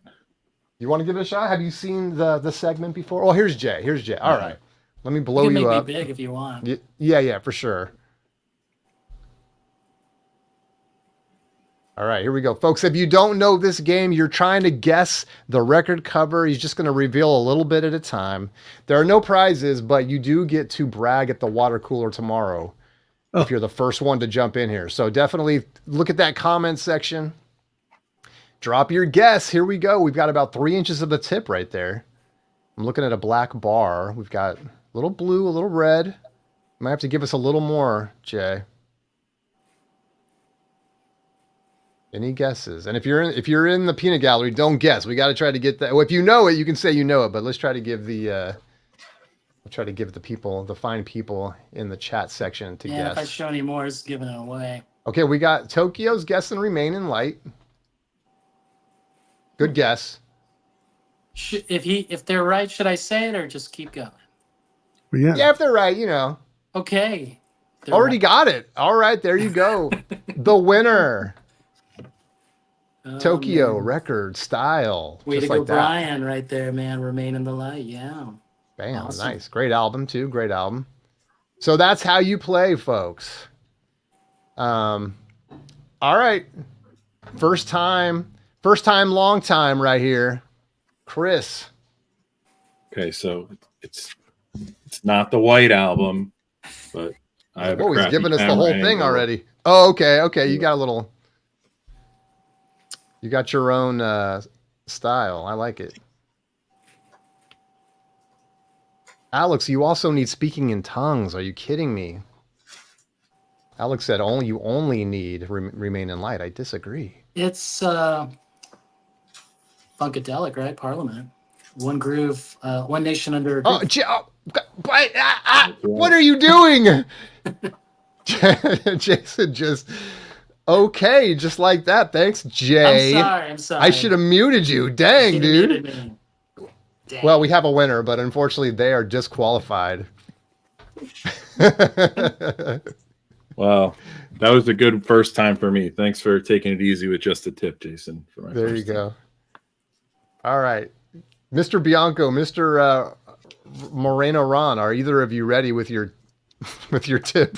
Sorry. I kind of was, but I don't like it. I'm gonna have to leave you guys for a second. I don't know what I do with mine. I'll be right back.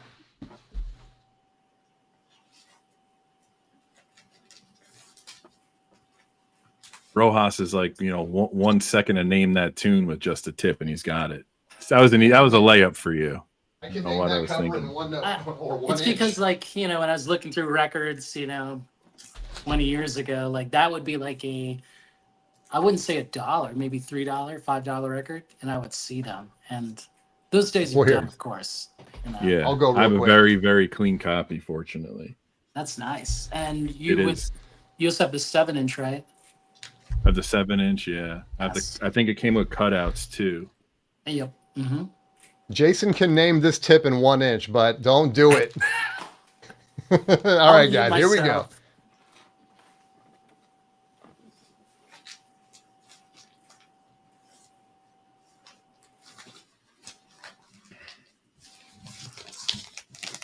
We'll go like this. Oh, I know that one. Oh, you know this one? Okay. I know that one, yeah. You got to be a little familiar with this. This is more modern take for sure. Yeah, for sure. It's a great album. It is a great album. Anyone? It's Wait, that parental advisory album. Anyone? Okay, I'm giving you weight. We're giving you the waist down on this one so far. For those listening, I'm sure Chance is going to cut all this out anyway. So Well, this doesn't go on the podcast, so nah, well, I think he hates when I do these because he's like, "Yeah, this is really great for our listeners." Wow. Okay, I'm just going to keep going. Anyone yet? Nobody knows this. Anyone? We're just going to have to go full Monty in a second. why isn't that skirt upside down?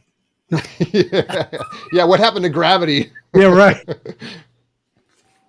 Can I show the whole? I guess I can show. I'm going to cover the sticker. We'll just go the whole thing. Here we go. If they don't know now. Does anyone know this record? I don't.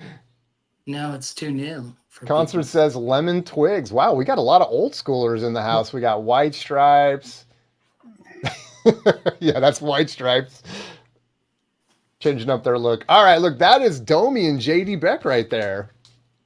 Domi and JD Beck. This Wow. I don't know if it won a Grammy, but it definitely got nominated. I think maybe 2 years ago or something, whenever this came out. Killer album. Yeah, just a couple of kids, man. One plays piano, keyboards, one plays drums, and they play these really complex sort of, I don't know, what would you call it, Chris? I mean, it's kind of jazzy, kind of funky. Yeah, it's like a It's new very- wave jazz. It's kind of like the analog version of like really fast techno sometimes, not techno, kind of electronic. Anyway, Okay. it's pretty cool. It's pretty cool. Those kids had their parents had a really good record collection growing up. That's how I would say. Yeah, there you go. Yeah, Really? yeah. Okay. Prodigies. Very good. Concert Buddy, come on. Spins made that in the 3D printer. Yeah, I did. I wish I could do that. I would have so many other records. All right, who's next? I'm ready. Jose just left us. Oh, he'll be back. Oh, there we go. All right. He got Here we go, dessert, then. I guess. Yeah. Here we go. Go slow, Dave. Here we go, guys. We got pink. We got a little bluish purple, something like that. Little. All right.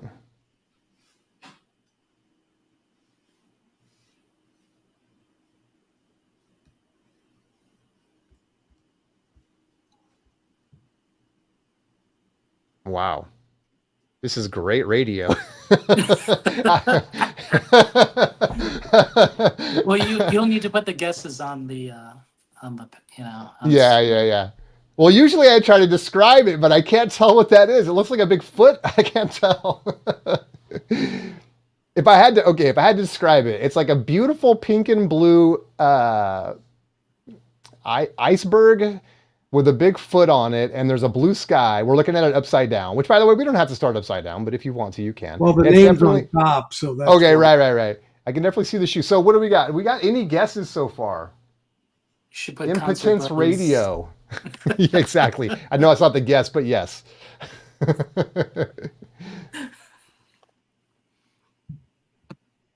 Okay, we're starting to see an ankle. We see the little bit of the calf coming up. We can see a little bit. There's another leg coming into play. It'd be a very scandalous record cover in the 20s. What is this? The fingers are David Bianco's. I don't think that's part of the cover. It's not, but I'm trying to cover up the name on here. No guesses. Anyone? I got to give it to you again. Anyone know the... Ooh, this is a tough one tonight. Got some brutal tips tonight.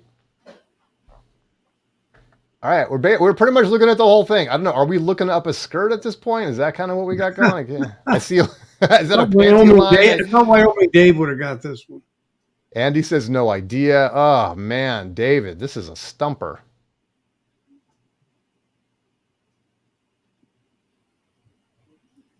All right, can we flip it around now? Can you still cover it or No. okay, there it is. Wow.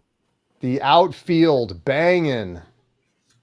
Oh, that's like a baby. Now I feel kind of gross. Am I looking at that right? Is that? I can't tell. Diaper. Okay. It wasn't a panty line, folks. It was a diaper line. Early presidential picks. Well, man, you stumped us. Okay. All right. All right. Who's next? It's Jay. Maybe he's going to get another one. Well, you want to go, Chris? Yeah, I got a couple layups, I think. Okay, yeah, we need a layup at this point. Well, the big layups at the end, but The White Album. Yeah, right. yeah, exactly. It's a promo of something, though.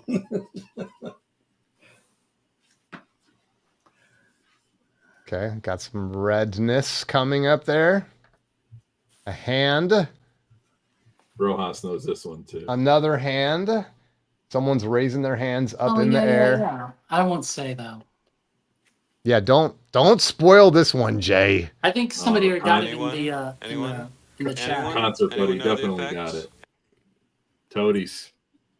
Ooh, Concert Buddy in the great- house. One of the Taking this great one 90s down. records ever. Toadie's Possum Kingdom. I would have never guessed that. It's a good one. All right. Looks like Jay might be ready. Jose is just forfeited. He doesn't even Oh want to man, play. I don't know. I kind of slipped up on that. I missed it. Yeah, you got to be careful. Oh, I know that one. White and gray, stylish Do you? background. Oh, I think I do know that. Oh, I know that. Okay, cool. Yeah, nice one. Trying to make sure that. Come on, guys, you got this. You have to Where's our pronounce jazz it. people out? I know I need Duran, to not tilt, Duran, right? not I need Duran. to tilt, right? No, Yeah. not too much. Oh, sound of mine. Got it. Mingus. Which Mingus is it for extra credit? Wyoming Dave. Duh.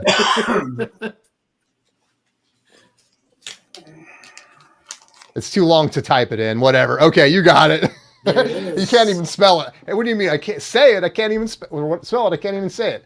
Pithecanthropus erectus Mingus. Great pick. Fun album. I know. Great cover too. You know. I'm Yeah. sure it's got to be an OG. He's holding up right here in mono. Yeah, you We know. need to shoot that out. We got to shoot that out with Chad's release, huh? That's right. Maybe I don't know.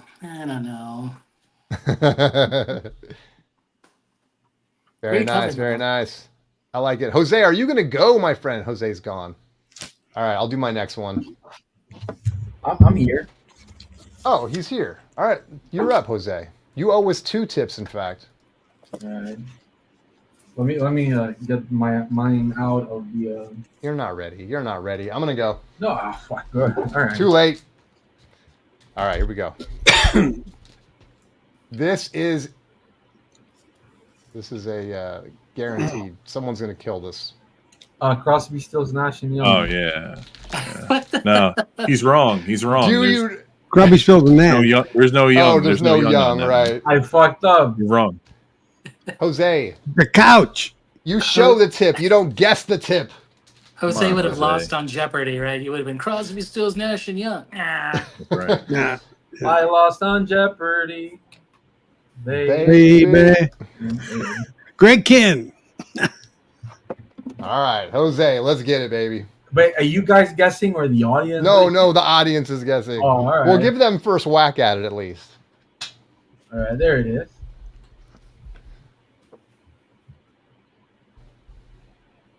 More? It's another Adam Sandler. We got Wyoming Dave saying Weird Al. Oh, for the I lost on Jeopardy. I'm guessing it's not Weird Al, Dave. Good guess. That's a lie. Did I keep going? Liberace. Is this an album we're gonna know, Jose? First of all, Of course. okay. Not some esoteric, That should be enough. Is Right it here. Zeppelin? Someone said, "Oh, okay, yeah." I I know can what read this now. Oh, is. guys, okay, don't go anymore. Someone's gonna get it. See, Vinyl Piper's saying it's Led Zeppelin Turquoise. I don't know about that. So what is Vinyl Piper drinking? Nick, I'm gonna go ahead and say it. Nick, he said first whack at just the tip.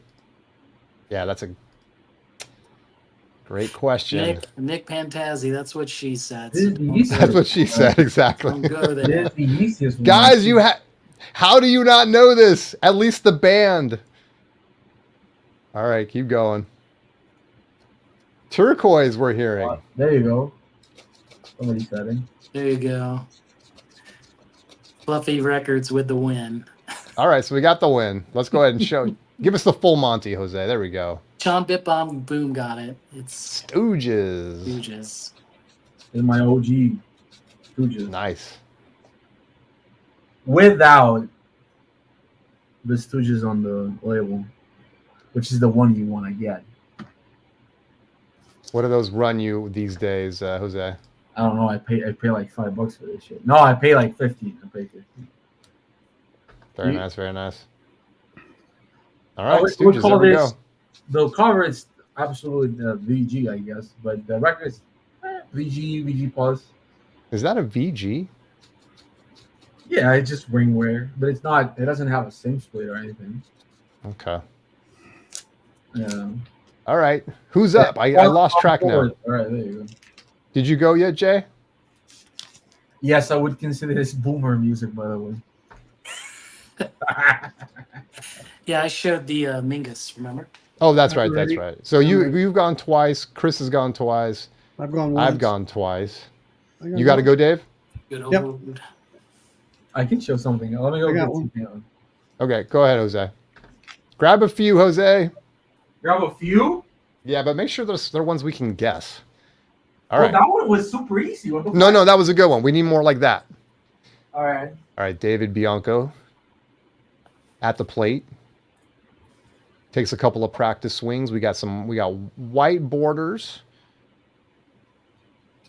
with, I think, maybe some hair. We got some hair maybe there.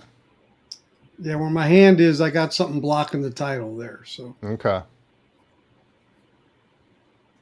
Ooh, I know what I'm doing. Okay. Oh, I'm seeing it looks like, I mean, if I had to guess, we're looking at a forehead. We got some eyes poking through. Big head of hair. Anyone? Anyone? Anyone? Anyone? Anyone?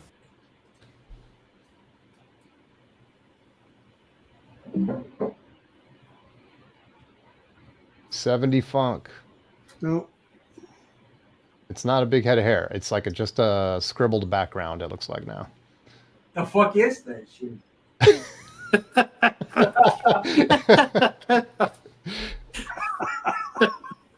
Dang it, another stumper, Dave. I can see the whole thing and I don't know what it is. We got the funk. I in don't the know. trunk. We got the funk tonight. It's funky. Wyoming Dave is LOLing at Jose. KRW. Richard Roundtree love song. I know, Richard Roundtree. Now it's getting blurry for some reason. Now it's just the tip. Wait, that's actually helping, no? the censored version. Wayne Shorter? the fuck? It is. Okay, there we go. Atlantis. There you go. Wayne Shorter. Chris, Aren't you did you guys know more that? surprised? Aren't you more surprised I had a Wayne Shorter album than anything? Yeah, that's the shocker right there. I don't know that one. What is it? I did know that. I do not have that on vinyl. Yeah, I've Alright. never seen that. I'm willing to part with it. Wait, I'm showing the AZ Mick, by the way. Let's give AZ Mick his flowers. All right, Jose, you're number 2. Let's go. Yeah.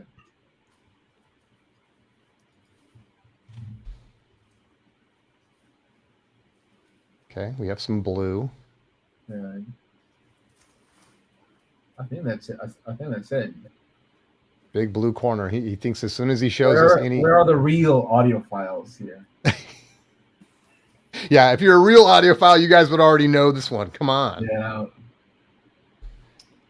Let's see here. Chance says that's probably the first jazz record that David has shown on YouTube anywhere, ever. Ever. Yeah, I think I know that. David I know would what it is, probably those know days. this record. Is So, that yeah, I a know Boston that. record we have? Is that a Boston record? No, I would be caught dead buying a fight in Boston. I should have known. There's already certain 13th things. grade. What? What? Go ahead, Nick Fantasy. Look at Nick. Oh no, it's not the noise.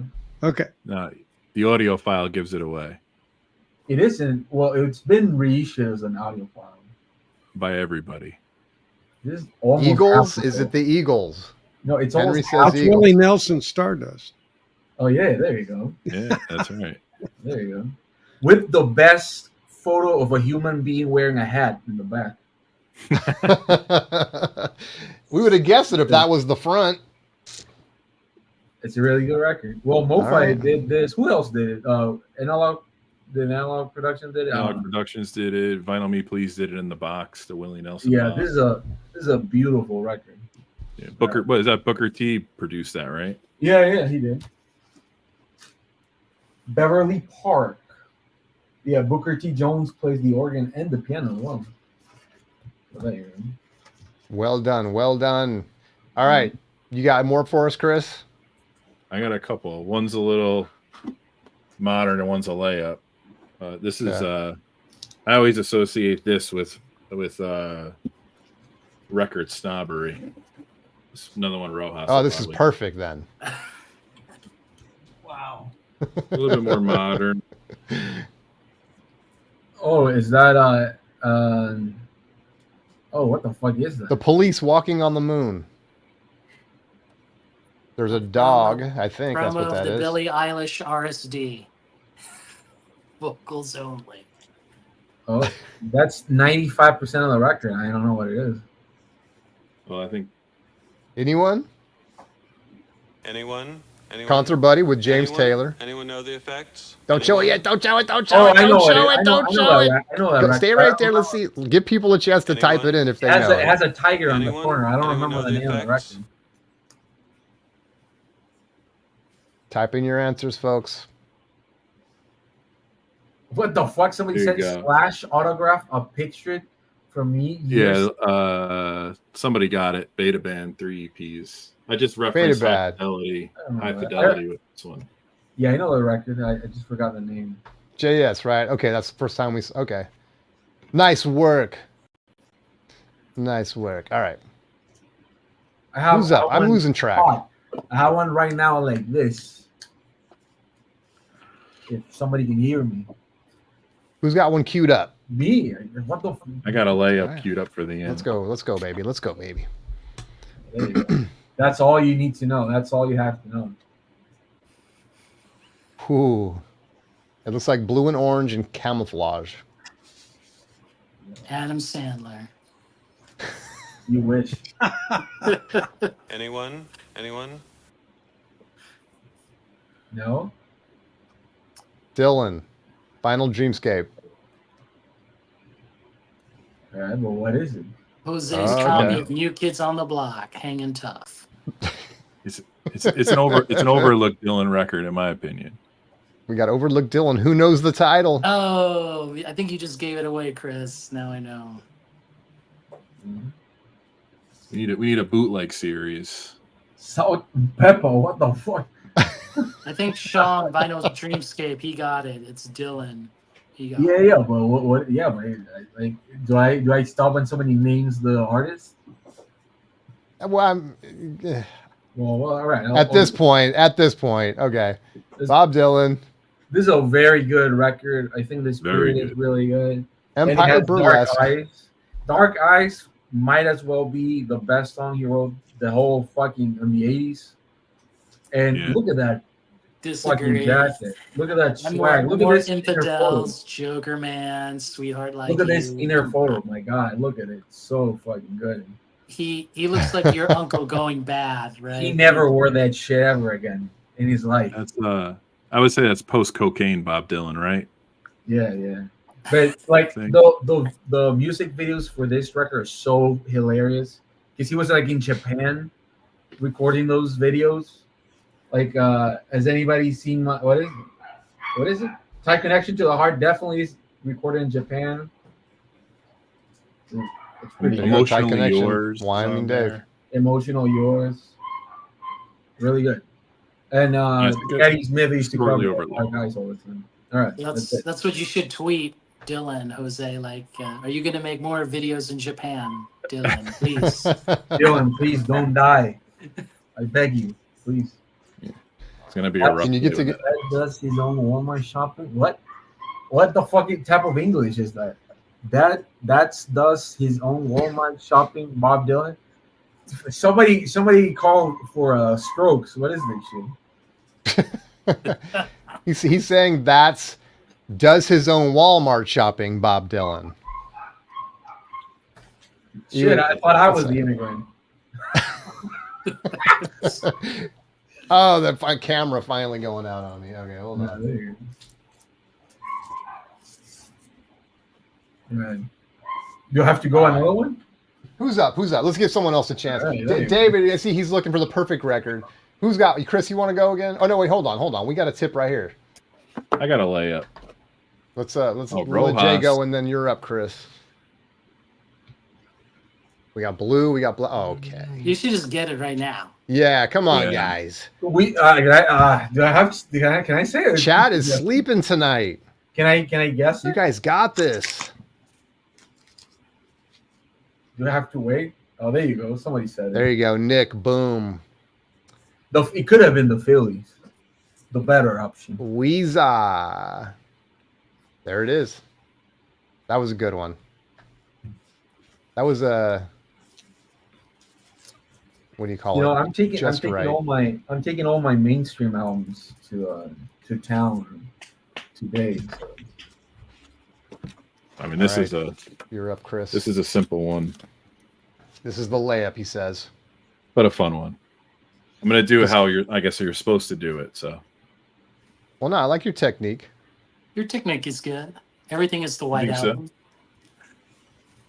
We see it just go. If it's easy, give us just like a half inch of the tip at a time.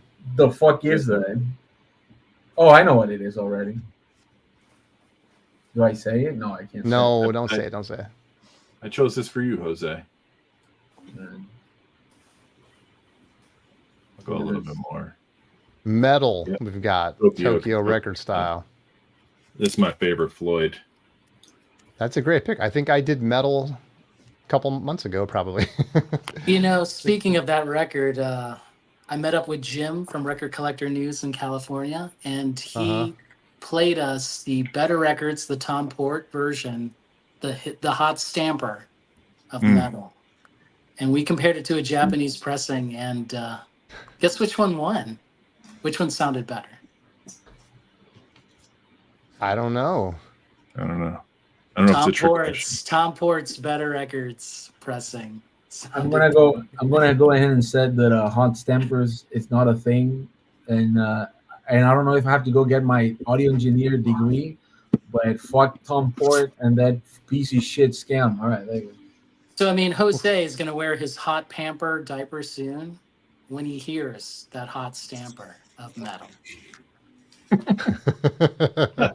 Yeah, fuck it. You mean people are throwing away like good money on hot stampers that don't exist, Jose? Yes. Okay. I need a hot stamper of Empire Burlesque. That'll Oh. complete my collection. I'm pretty When sure it's there. I bought I this mean- for $1 in Florida. So shout out Florida as a state for keeping the shit real.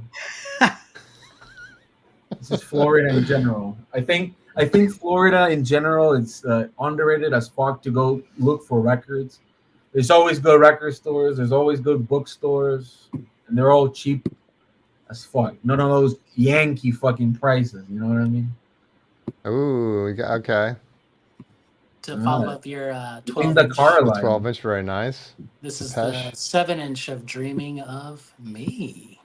Nice. That's going back. Old school. Yeah. I like that $6 cover too, price right? tag. It's kind of funny. Well, Oh, I yeah. have- You I see have that the 2013 price, $6? Woo.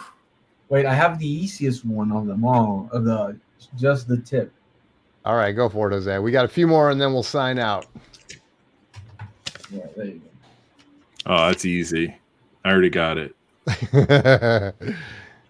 A red. What color of red? I'd say that's kind of a blood red. Oh, maybe I should go the other way. See that chin? I want to. I think I know, but I don't. Maybe I don't.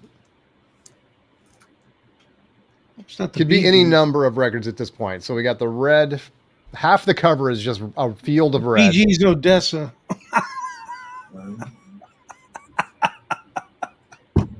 Primus. No. First Depeche. I don't think it is it. That's the first No. Depeche? No, I don't think so. Look at Is that it the chin. Queen record?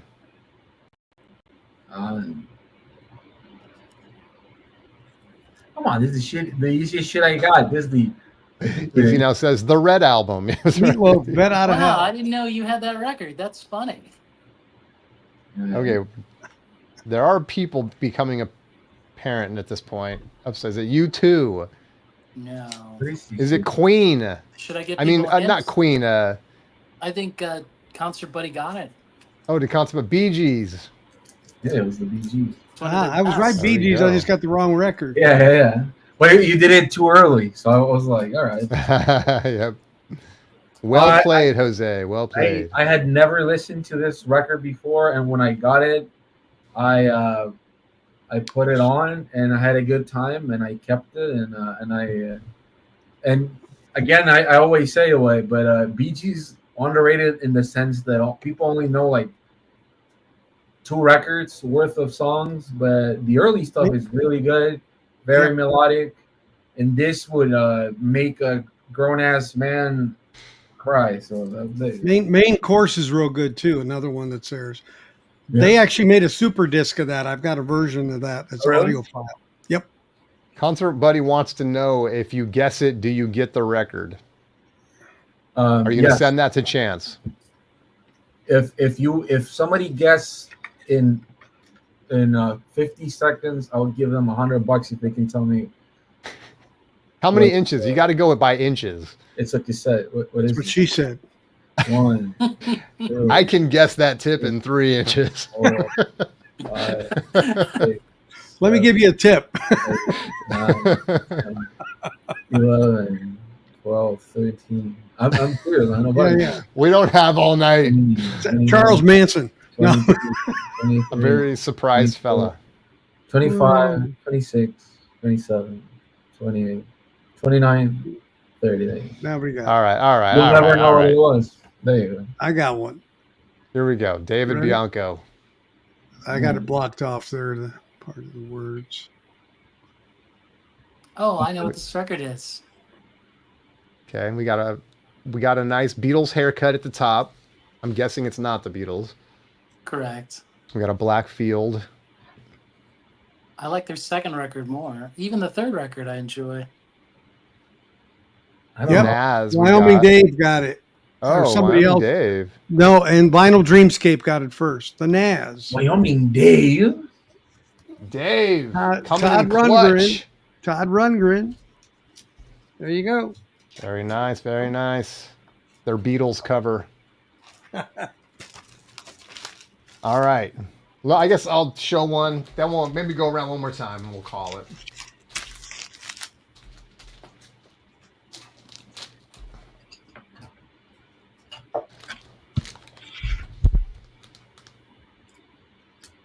I don't know. I don't think I have to go that far on this Oh, one. I know what it is already. Yeah, I'm gonna give you guys a chance. So I don't say it, right? Yeah, don't say it. Oh, Dave is giving all credit to Vinyl Dreamscape. We must have missed it, Dreamscape. We want to make sure we give credit where credit is due here on Just the Tip. No one? Anyone? Anyone know the effects? Okay, I'll give a little more. Jose's playing. I don't know what version of Just the Tip Jose's playing right now. Just the 30. Guys, look at this. I'm giving you the half of okay, Beach Boys Christmas Vinyl Beach Dreamscape Boys nailed it. Oh, Boom. really? There it Yep. is. Well done, Vinyl Dreamscape. That record sounds no different from any other Beach Boys records. Yeah, it sounds great. You're right. Yeah. All right. Who else has one? You got? We'll just go right down the list. Jay, you got another one? No, but I can get one. Okay, you go get one. Well, Chris, you got? I think you went through all yours, or you got another one you want to throw up? No, not off the top of my head. I'm looking. No, I'm good. Mr. Bianco, we already kind of see what you. Oh, oh my God. Wait. I think we need that tonight, actually. Okay, we go with an easy one, right? He's putting the post-it right on screen. You put the post-it on the wrong Yeah, place. we need it. We need it. That's okay. That's okay. We need an easy Covered one. up the stereo. We need a ringer. Fire. Who's got it? Wyoming Dixon, Arthur. Come on. He couldn't have given you a better. All right, I gotta hide Bianco. He's giving us the full Monty right out of the chute. Jay went to get one. You got another one, Jose? Yeah. And then I'm Jason, picking and this- we'll call This it. is a friend's record that he hasn't picked up. So, any guesses? White Album. No, it's not the White Album. I do have the White Album.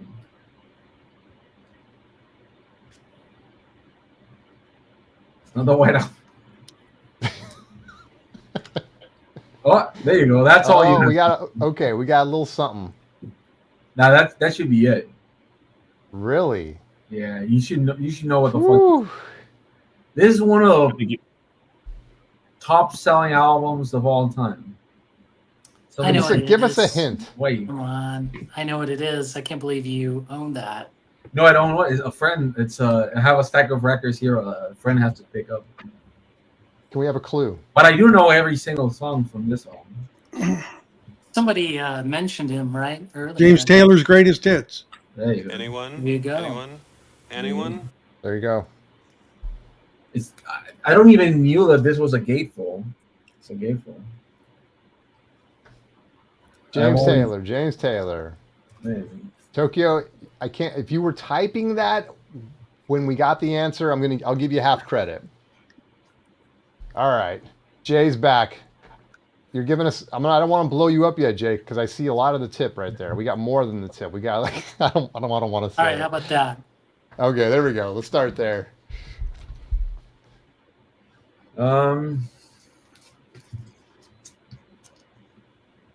Yes, we got a lot of Ben Stein tonight. That's Oh, I feel like I should know that. I remember giving it away. Yep. oh, I know it. I know what the fuck that. Hold is. on. Don't. Anyone?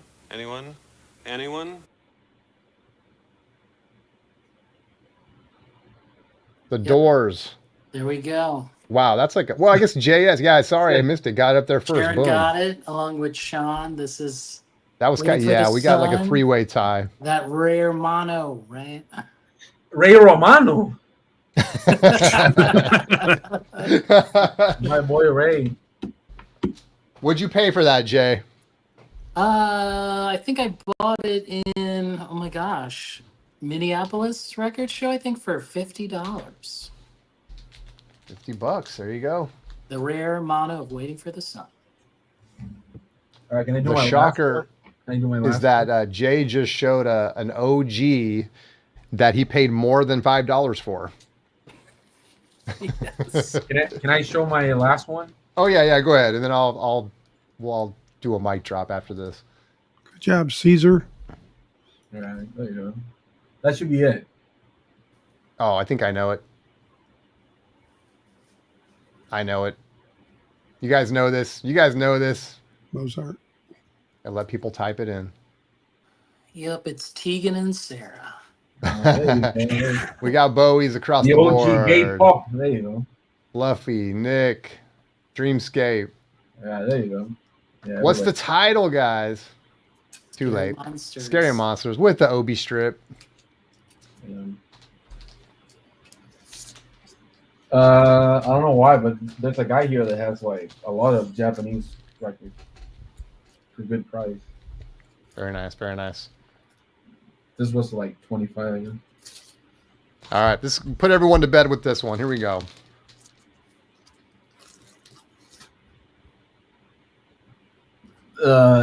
That's Don't say it. Don't say it. I don't even know what it is. I don't think I know what it is. Yeah, I love that one too. Vinyl Dreamscape. Fashion rather. Ashes to Ashes. Great Bowie record. Yeah, Ashes to Ashes. Yeah, those are two super great pop songs.